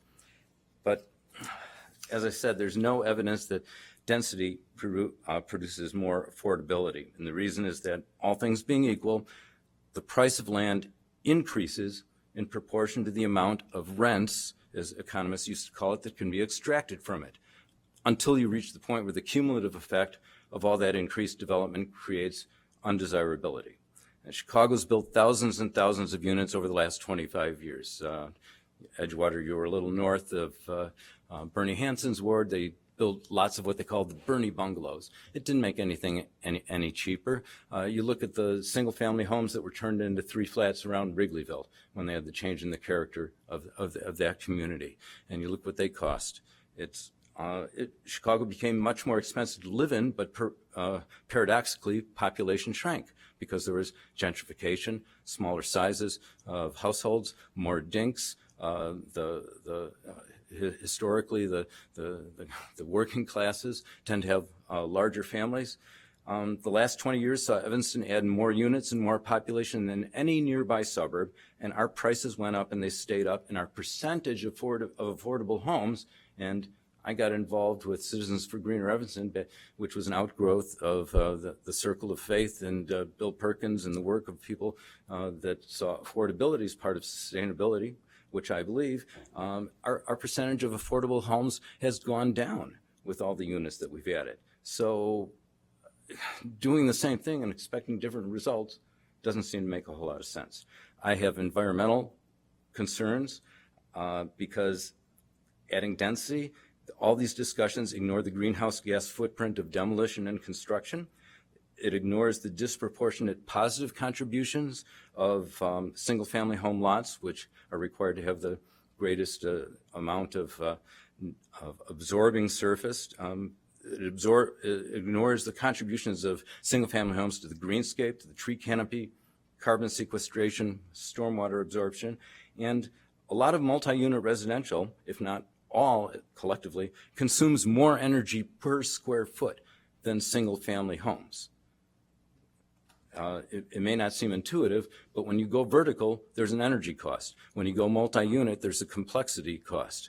Think of the energy it takes just to lug a couple of gallons of milk up a flight of stairs. Now multiplied by filling a bathtub on the 30th story of a high-rise. Now multiply that by the number of people in the high-rise. Just pumping water is a huge energy expense, and I've got, on our property, we've got a ratio of maybe 15, 16 trees per occupant.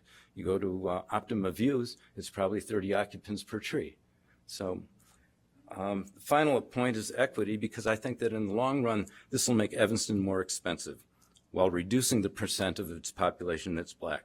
And I think the economic benefit of more density in an already dense and affluent community will be very uneven. With regards to Northwest Evanston, North Evanston where I live, and the single-family homeowners of all types across all neighborhoods of Evanston, I think it's disrespectful of a minority, which they are, and kind of a majoritarian abuse to extract value from one sector of the community against their wishes and without a sufficient amount of input. So I ask at a minimum for a lot more input and discussion of what a couple commissioners here have correctly characterized as a dramatic and drastic change before we undertake that. And I would ask that there not be a positive referral back to the council at this time, but instead ask that they defer to the greater expertise of this body. Thank you. Thank you, Mr. Smith. The next speaker I have signed up is Sue Lolabach.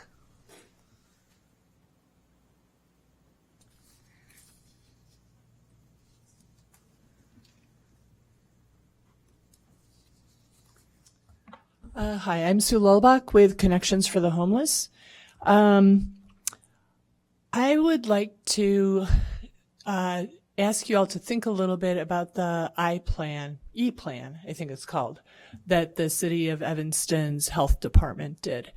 What that plan showed is one of the reasons that Connections and Joining Forces for Affordable Housing are very, very much in support of what's being proposed in this referral. The fact that in the 5th Ward, the life expectancy is 14 years less than in the ward directly north of it seems to be tied very much to geography. The fact that the canopy in that ward is much less than just north, is very different. The fact that the people living in that ward, who are more than in other wards low income and people of color, do not have many other choices of where to live, we think is very important. And so we are hoping that with the addition of the flexibility that this referral will provide, that the, close to 50% of people in Evanston that are paying more than 30% of their income on housing, and the much greater percentage of the low-income people that are paying more than half of their income on housing will be able to have the opportunity to find housing they can afford in other parts of the city.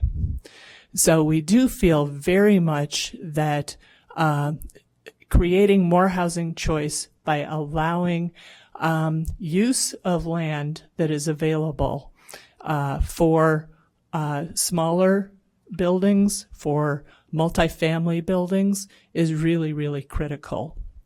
Evanston is by and large full, but the benefits of the different neighborhoods are not equally distributed. I also want to comment on the concerns about obliterating our single-family neighborhoods. I don't believe that this referral will do that.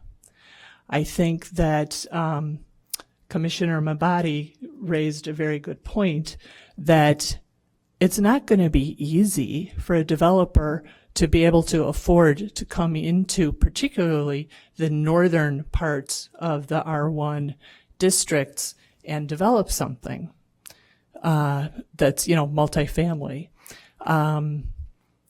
It's too expensive.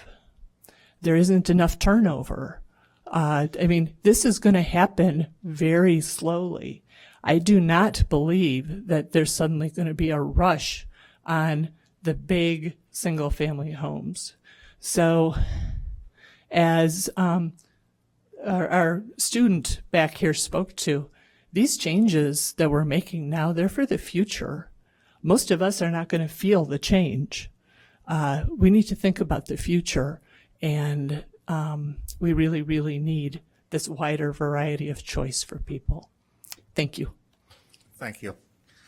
That's all I had signed up. I didn't see your name on. Is there an additional sign-up sheet out there still?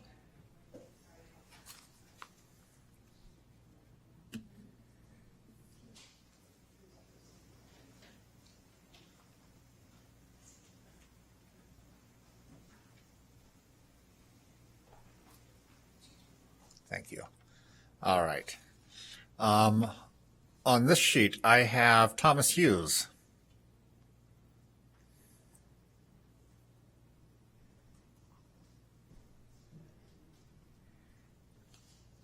Thank you, Commissioner Rogers, Commissioners. Could we bring up a map off the plan, page 99? I was gonna say, you're going to have to bring the microphone down a little more. I'm sorry. Can you hear me now? Yep. Okay. Could we bring up page 99 of the plan? Right. Well, while I'm doing that, a short anecdote. Close relative of ours lives on Harrison, 2100 block, south side. There was a house there sold about 2015 for $550. The owners, new owners, kids moved in. I think he got a transfer and they moved away. So the house went up in the market, wasn't selling, COVID, and it went off the market.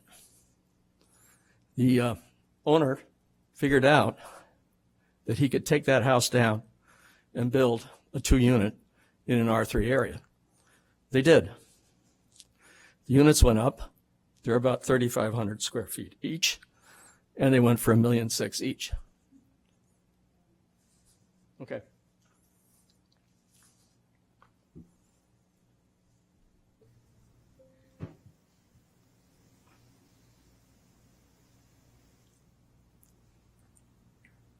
Page 99. Is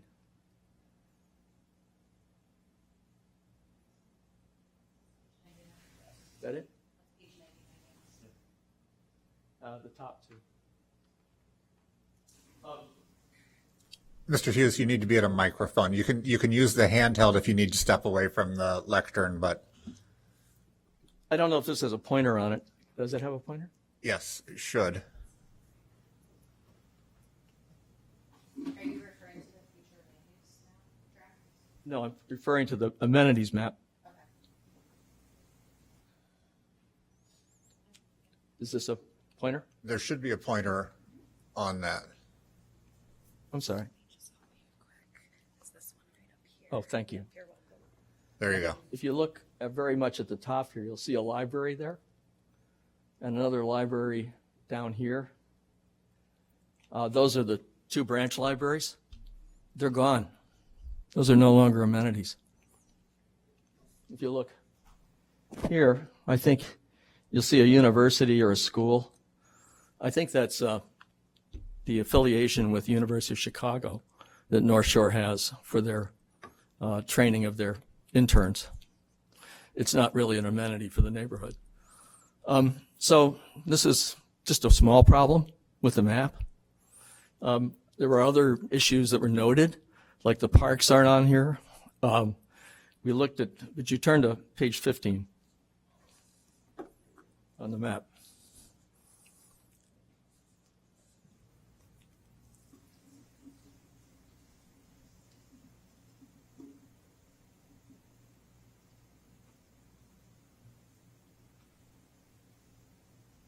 And that's the major use map, right? Okay.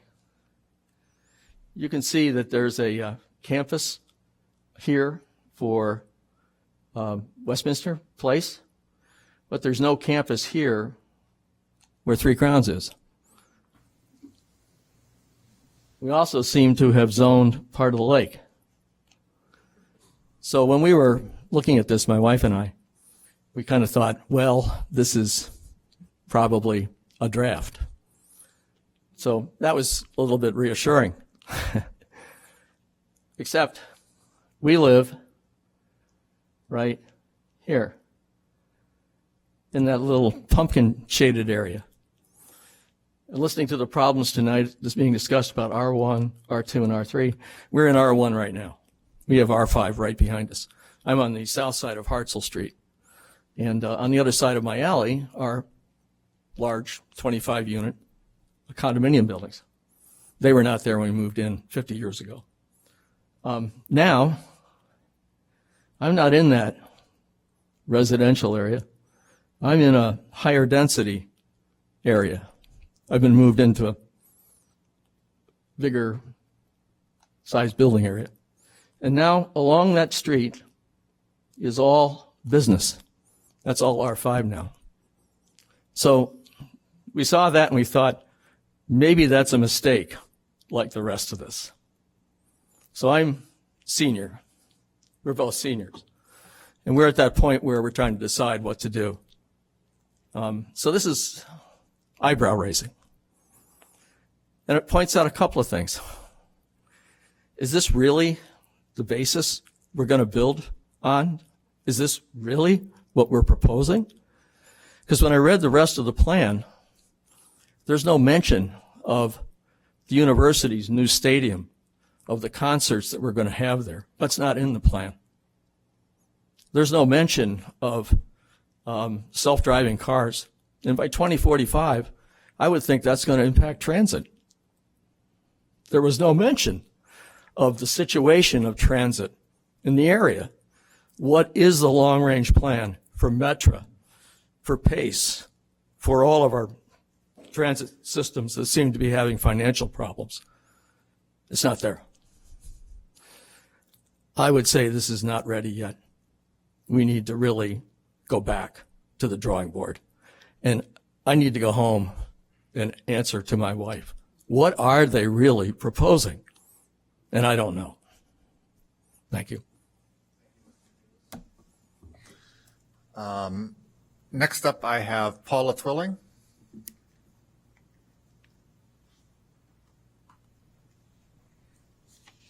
Yes, I'm Paula Twilling. I live at 2664 Sheridan Road.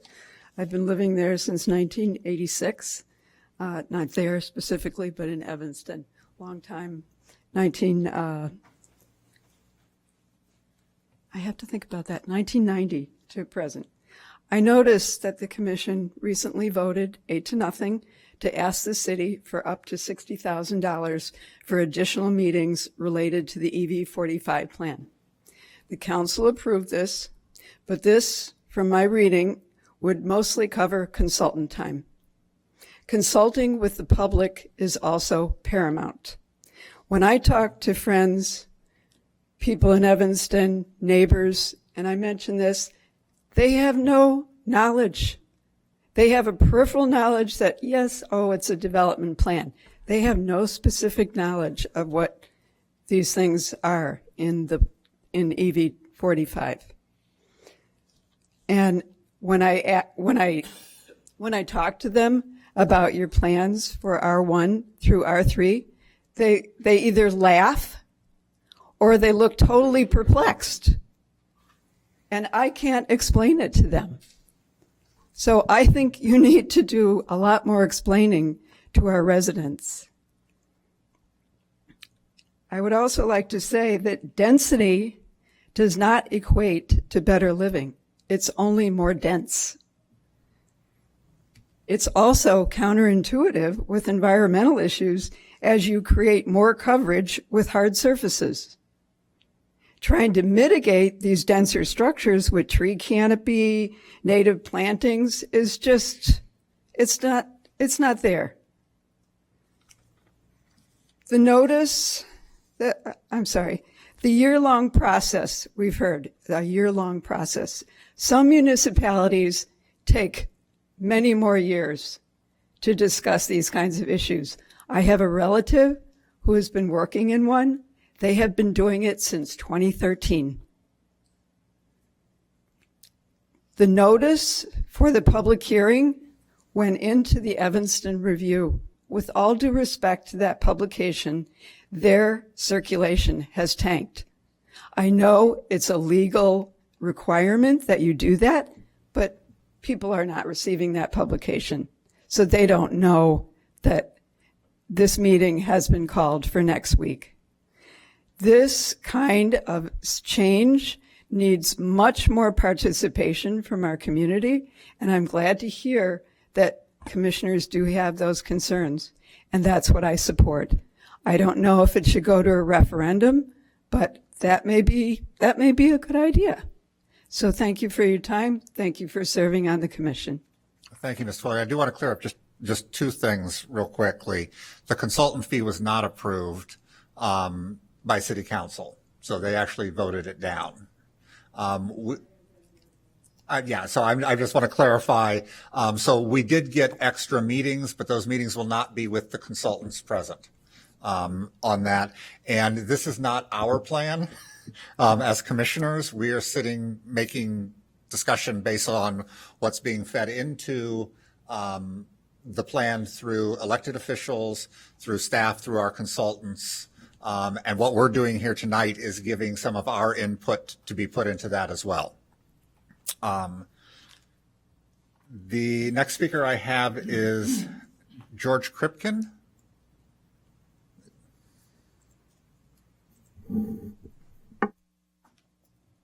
Hello, my name is George Krupkin. I live in North Evanston. I was raised in North Evanston, 2425 Simpson Street, which is an R1 zoning district. In my 23 years living in North Evanston, I have seen a consistent lack of diversity, both racial, socioeconomic, and otherwise. Evanston is a town that my whole life has been telling me that it's very diverse and very inclusive, and I've seen the complete opposite in the neighborhood that I was raised in and still live in. My neighborhood has never reflected these values. Instead, I've watched as fewer young families remain within the neighborhood, with homes increasing in value that are out of reach for myself and many people that as I'm thinking about the possibility of buying a home. In no way does North Evanston ever think that would be in a neighborhood, something that I could attain. As a result of all of this, my neighborhood is Yeah, I've heard people tonight talk about the, Evanston is changing. This is changing too quickly. There's been no change in my neighborhood from what I've seen. It's all single family homes. It always has been. I don't know what that change is. I think any change towards more diverse housing options is a positive one, and that's why I believe that this should continue to be discussed, but in a way that's pushing towards more multifamily housing. I support land use changes that would allow for increased multifamily housing options in neighborhoods like mine. I believe this could begin moving us towards true spatial integration rather than continuing down the path towards exclusivity. Opening up R1, R2, and R3 districts to more varied housing opportunities could create a richer, more connected community and give individuals from different backgrounds a chance to call our town home. I want a neighborhood in a city that is open to all, not just those who can afford it. These zoning changes are an important step towards a fair and more equitable Evanston, and I urge this commission to support the Envision Evanston 2020-2045 plan. Thank you. Thank you. And I apologize for mispronouncing your name. Now, that is everybody that I have signed up to speak. Have I missed anyone? All right. We're going to bring the discussion back up here. Commissioner Lindvall. I have several suggestions for going back to the additional information. And first of all, I'd like to clarify that when we're talking about neighborhood character, I think most of us are talking about the fabric of the built environment rather than who's living in the units. I think we can all agree that we want to see we want a diverse population. And I think, so the community character, the built environment is important. There were, in terms of kind of the considerations and the discussion, the bullet points that Ms. Jones started with, I think one of the things that we really need to have as we further this is it makes a lot of assumptions. And I think that the question is, what's the data to support that conclusion? For example, if we have more units, what will the financial impact be? Will those units be truly affordable if they're not being subsidized? Where will which areas are we talking about that have where development is likely to happen? So I think that number one of my asks would be that all of those statements that were included in the considerations be supported by data. The second, I think we need to look at examples of the communities that have eliminated single-family zoning and what the impact has been on property values in those communities. I know Minneapolis is one. The last I saw, I understand Spokane has essentially greatly increased the allowable densities, and my understanding of the webinar that I was participating in, that as a result, the property values took a significant dive. I don't know if that's a short-term impact or long-term impact, but that's Anchorage, Alaska is, I think, the latest example that I saw that when they were faced with a lack of housing for young professionals and others who wanted to return to the community, they had apparently 15 different residential zoning districts that they reduced to 5. And their ask was they allow 2-family dwellings in nearly all of Anchorage. So, which is, kind of, I think is a way to increase the amount of housing that we can accommodate and increase density. I think the other thing, there's another point I'd like to make, that, density or the population can grow in two ways. First, it can grow by adding new units, or it can increase by increase in family size, household size. We know we have a lot of single family housing right now that are owned, where you've got maybe 1 or 2 empty nesters living in those units. Eventually they'll transition into, new occupants, and hopefully there'll be families with kids. And I think that, kind of as a point, we ought to be prioritizing housing for families with kids. That's kind of always been, Evanston's character in recent decades, just because of how housing gets financed. We've built a lot of units for seniors. We've built a lot of units that are directed towards students and young professionals, which I think are all good things because, conceivably that opens up some of the areas that where students have lived in 2 or 3 or 4 bedroom units with roommates. Now they can live in studio apartments instead, which presumably would open up those units for families. So that's the point I wanted to make about density. I think the other pieces of information that I'd like to see is I'd like to see what the comparative percentage of surrounding communities, what their single family percentages are compared to Evanston. I looked at this a while ago, and Skokie, Wilmette, and Glenview were the ones I looked at. All have substantially higher percentages of single family units than Evanston does. And actually, Minneapolis, when I looked at the data, had more units than single family units than Evanston has. So I think that that's important for us to understand. And, also, I think it's really important to know, you're talking about encouraging 3 and 4 unit buildings, and I'd like to know how many of those have been built in the last decade in Evanston and where they're located. And probably equally important, what their price points are, either in terms of rent. Because if our goal is to encourage more housing, to allow to create more affordable options for people, we need to know if what we've been doing in the last decade has done anything to make that happen. And then finally, I think, in respect to the proposal, I'd like to know kind of how does this relate to avoiding displacement of our lower income families? What does this proposal do for that? And I think that a discussion paper, answers to those questions, I think really, really are going to be important, not only for our deliberations, but to inform the community about what the options are.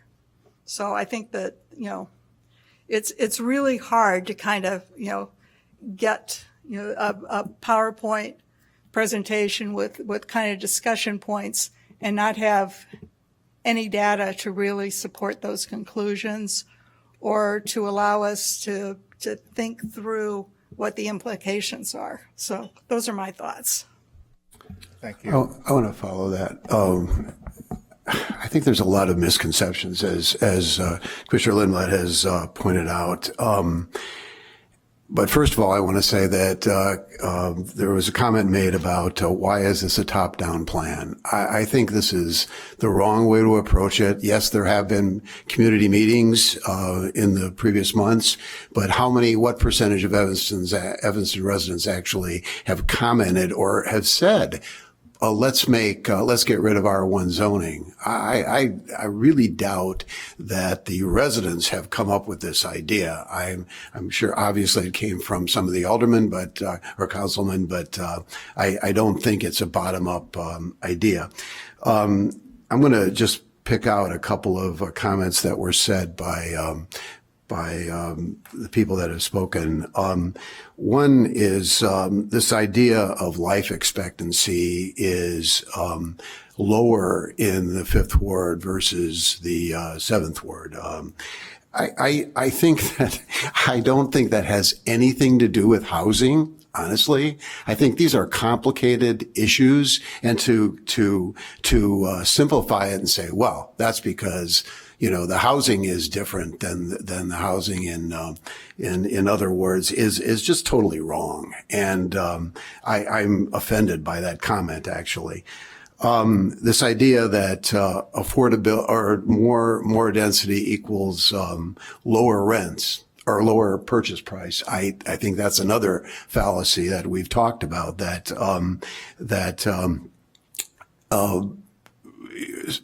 Units are priced at primarily it's what the market can bear. So if you're going to, in a desirable neighborhood, you're going to pay for the same square footage that you're going to pay a higher price for that because land costs are more and other things than you might in another neighborhood. So it's not just putting multifamily and more density in R1 neighborhoods. Sort of depends on the R1 neighborhood. Let's see. I would like to know more about other examples of cities that have done this, and I think they should be a similar size. This is going to be hard to find, I realize, but to really do a good comparison, they need to be a similar size of Evanston, and similar demographic and all those things, because I'm not sure that Raleigh, North Carolina is a good example. That's been brought up. We already have multifamily zoned areas, and I don't understand why. And they're everywhere. They're everywhere in the city. I believe that multifamily is appropriate. I believe multifamily is appropriate in certain areas, not across the board everywhere in Evanston. I think it's almost like no zoning. And you look at, to bring up an absurd example, cities like Houston, Texas, where they said, no, we don't want to restrict anybody, what they can build anywhere. The city's a mess from a zoning perspective. And I think this is not at all that, but it's going in that direction to basically have less zoning. Let's see. I want to bring up the parking issue because I think if you are talking about, this is where the two issues tie together. If you are talking about more density, you're going to have to be talking about more parking, not less parking. So those two issues are in conflict. Someone mentioned, Mr. Williams mentioned, we need more condos. Yes, absolutely. We need all kinds of housing types, but not everywhere, not across the board. In certain areas are appropriate for multifamily, certain areas are appropriate for single family. We already have that. What's the problem? Why are we, it's like we're trying to solve a problem that doesn't exist. I want to make a comment too on Mr. Cleveland, I believe, made a comment about the townhouses on his street that are reoriented the other direction. And so they don't face the street. And so, yes, you can have more townhomes going down the lot. Is that what we want? Is that really the kind of character we want in our communities? I think not. I could go on and on. Body. Thank you. This whole thing is, it seems like we're trying to, it comes back to affordability. A lot of this is we're trying to get to a place where we can say we're doing something here and we're creating affordable, inclusive housing opportunities. And there's so many variables that are played into this. For example, 70% of the mortgages in the United States are under 4%. So if you're sitting with an under 4% mortgage, the likelihood that you're going to deploy that property into the market and put it for sale sometime in the near future drops.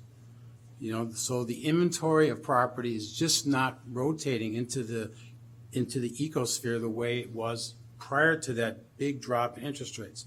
So it changes the behavioral patterns of sellers. And so what happens is it creates an underlying inflationary tidal wave that has created these. You look at this one gentleman on Harrison Street. I remember you could buy houses on Harrison for $500,000, and that's like long gone. And it's never, ever going to come back. I bought my house on Sheridan Road, which I don't own now. I bought for $380,000. I mean, you can't buy houses like that. That day is over. So when we start looking at from an ownership standpoint, how we're going to do this, it's very difficult to come up with an affordable housing answer without creating a pathway, which I know that I agree with your point, but you have to have a pathway for density on land that allows you to pack more units in. The problem with doing that is you get into these other utilization issues. Do you have the community resources, the fire, education, et cetera, et cetera? And the third problem with that is the capital markets do not want, the players in that space are not coming in and building with the same fervor as they do, say, in Houston or other areas where there's open terrain to build, because the land is so cheap out there, they can build. Here, the land's so expensive. And when you have a property you sell and it's not a capital gain, it's an ordinary income, your taxes are higher, so you're discouraged. That's why a lot of these buildings that you've seen going up in the last 10 years are apartments. They're not condos. So that segment of the market isn't happening. The home buying segment isn't happening because the inventory is not there. So you got this thing going on. It's going to make it very hard to create affordable housing without some kind of intervention somewhere where you're doing something with the taxes, something with the land, forcing limitations from a title standpoint. And a lot of these things are undesirable or unaffordable. If you're looking at housing for rental, we have seen, this is one of the things we talk about here, is all the disconnection with the economy, that people are so buried with these high rental rates, they never get out of it. And this, again, it's a problem that comes from lack of inventory. So, and that's just not going to change because there's no place to go. You're not going to put a 12-story building on Hinman Avenue. You just can't. There's just nowhere to go vertical other than a handful of areas in Evanston. And even then, you're not going to get enough units. So I think we have to look at this problem from a different standpoint, find ways to take existing inventory and make it more usable. Subdivide mansions. We've done this already. There's mansions that have been subdivided up and down on Forest and on Sheridan Road into 2, 3, and 4 unit buildings. There's ways to create inventory within our inventory, and I feel like that should be discussed. I don't know if we're going to get there, but this is a very complicated problem, and I'm not sure how we're going to solve it this quickly. So I'm with him on that. We got to go slower. Thank you, Commissioner. On this end, is there things that you would either like to respond to that you heard from the public, or things that kind of answer into these questions that staff has asked for input? Commissioner Mearsheimer. I will actually support very much my colleagues on the other side of you, because these are the things that I am concerned too. I would just like to add that the normal, let's call it, practice of creating urban planning is starting from the statistics, creating prognosis, and then propose solutions. So currently we have, let's say, part of the statistics.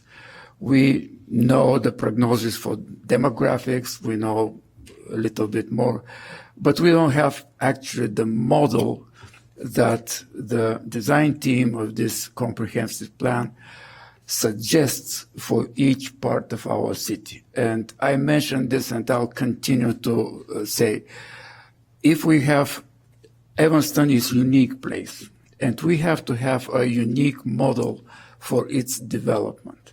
It is, we can see other cities, but for instance, regarding density, and we're talking about density tonight mainly, we cannot have one and the same density with downtown Chicago, with Minneapolis, with any other city. It has to be uniquely designed for this city, including uniquely designed for the density of R1, R2, R3, and any other zoning district. Currently, I don't see that, and that's confusing me.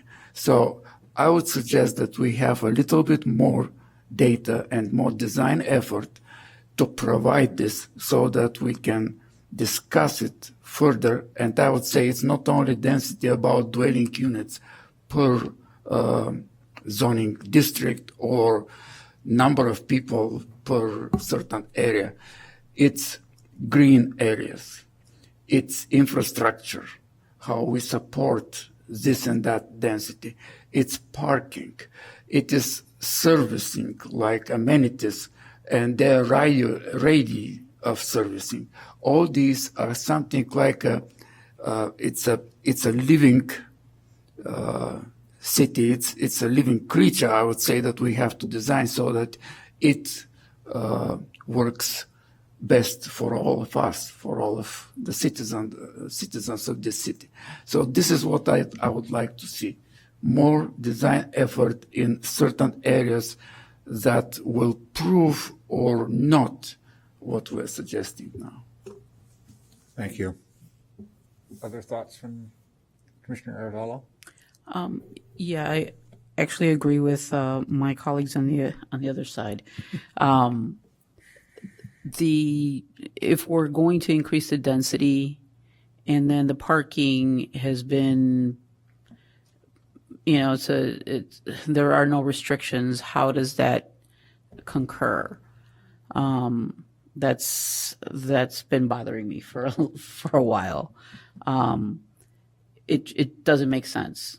So we're expanding. We want more people, but take away the parking restrictions and eliminate cars. That doesn't make sense. The other thing too is the Evanston is very unique as to we are literally steps away from Chicago. We are border to Chicago. That is a very unique situation versus all the other examples that we have. Minneapolis would be a city like Chicago, so we can't compare Minneapolis to Evanston. Anchorage is the same thing. It's, you're talking about a major city. We are basically an extension of Chicago.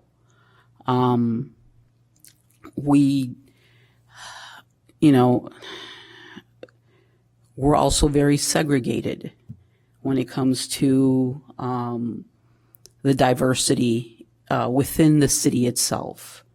I live in the 5th Ward. I know what it looks like. It's very different than living in a different ward in the city. I'm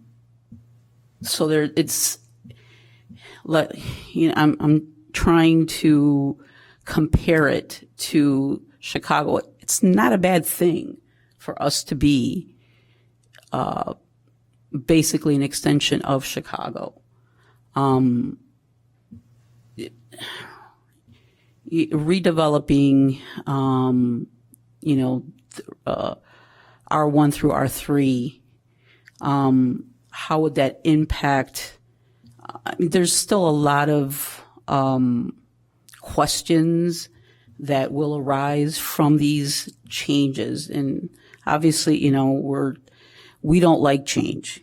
We like things to stay the same, unfortunately, and but we also have to think of, 20 years from now, 40 years from now, what is that? How is that going to impact our city? That's all. Thank you. Anything else from anyone? If not, I just have a couple little things. One of the things I've mentioned earlier that I think is really one of my biggest concerns in this is, and I don't know if staff is able to do this for us or not, but is really looking at which neighborhoods we think this would have the greatest impact in, which ones would be changed the most. I'll go back to, we look at single family R1 in, North Evanston. The odds of someone purchasing a home there that's a $1.7, $1.5, $2 million home and doing something with it is very low. When we look at places that have a $300,000 home, smaller lot, those, in my opinion, are the places that are more likely to see the change occur. And I'd be very interested in getting staff's input on that as to whether I'm just making that up in my head or if that's something that they also feel may be happening. And if so, what are those neighborhoods where that's most likely to occur? And I really think we need to look, I know Commissioner Halleck had mentioned, lot size versus density. I think the two are related in some way. Being able to build a 4-flat on a 10,000 square foot lot and a 4,800 square foot lot, you end up with totally different things. So those two kind of go hand in hand in my opinion, is that which neighborhoods are we most likely to see changes in, and is that due to lot size? Is that due to what? The cost of land is kind of the cost of land in the city of Evanston. It's not cheap. But some neighborhoods are less expensive than others for doing construction in terms of acquiring that land. So those are two things that I'd be very interested in having staff give input into. I also want to take this chance to thank the staff. I know you all have been working very, very hard in order to try to make timelines that have been imposed and in trying to do the best job that you can. So I want to say thank you to the staff. I know whenever we have these discussions, you probably walk out of here kind of feeling picked upon because that's what we do. And so thank you to the staff. Thank you for all the hours that you've put in on this. It is appreciated. And I know that you're doing what you can in the time that you have in working with the consultants and working with the community and working with elected officials and in working with us. So thank you to the staff for that. So I'll turn it over to staff now and see if there's anything else you would like us to weigh in on in regard to this matter, or if you think you kind of know what our concerns and issues are, or if you want more from us. I think this has been a good discussion. I do want to just clarify for the record, the referral that has been made by certain members of the city council is to allow up to 4 dwelling units per acre and to reduce the minimum lot size. I received some Per acre? Sorry. Okay, I just want to clarify. Sorry. Allow for it's late and we've been working very hard as you Yes, I just want to clarify so that somebody doesn't Thank pull you. that up later and say that's what was being discussed. Yes, I received some correspondence from a council member asking for that to be put on the record, that is the specific referral. It is not necessarily a directive of the entire city council, but there are several members of the city council that have submitted a referral to explore and integrate this based on the observations and proposed bold steps that were introduced several months ago during council updates based on early engagement into this process. So I just wanted to take the opportunity to clarify that for folks in case there was any misconception of what this item is. And thank you. Staff is working very hard to get this out with the consultant team. You can expect to see portions of the zoning ordinance released next week for the public hearing on December 4th. I also wanted to mention that mailings have gone out to every taxpayer of record in the city of Evanston. So those will be showing up in folks' mailboxes in the next week or so. I can't control USPS though, so just want to clarify that because I know there were some concerns about notification and making sure that folks had this on their radar. And this will be several months of discussions before the Land Use Commission. We do have 6 public hearings coming up starting next week with the comprehensive plan draft. And then the subsequent meetings in December are scheduled to review both the zoning text amendments and the official map. So thank you.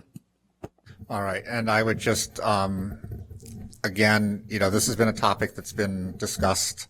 I'm going to look to our press table over here to help make sure that the word gets out as to, what's going on in the process. And if there are questions, please reach out to staff who can help clarify that to you, because we know not everybody looks at their mail. Some people get a postcard and just kind of toss it. But this is something that's important and will affect every single homeowner and renter and student and everybody else that lives in Evanston.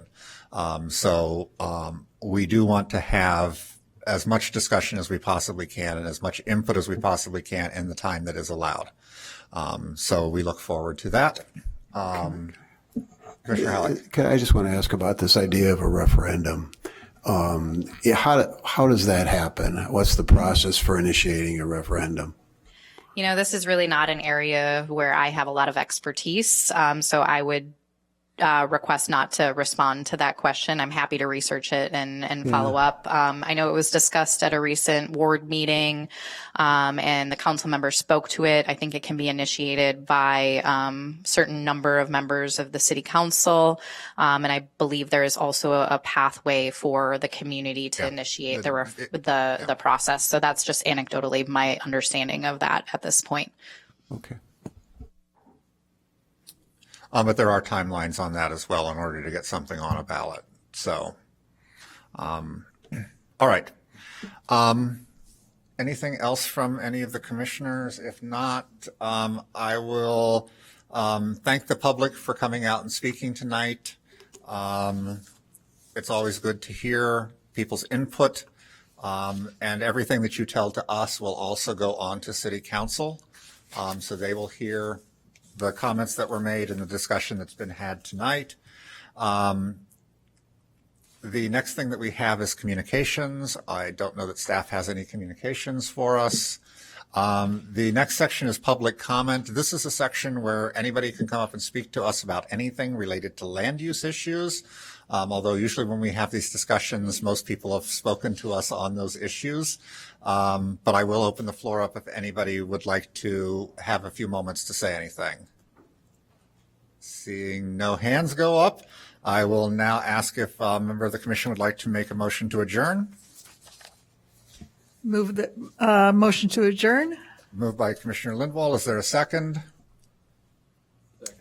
Second by Commissioner Johnson. All those in favor, please say aye. Aye. Aye. We do stand adjourned until our next meeting, which will be next week, Wednesday, November 20th at 7 p.m. At 6 p.m.? Okay, we're starting at 6. It says 7 on our agenda here. So that's why I thought we had not changed. So we'll be starting at 6 p.m., which is a little earlier than we normally start. So everybody please make that change. And if the press could please let everybody know that as well, that we will be meeting a little earlier, and we do stand adjourned.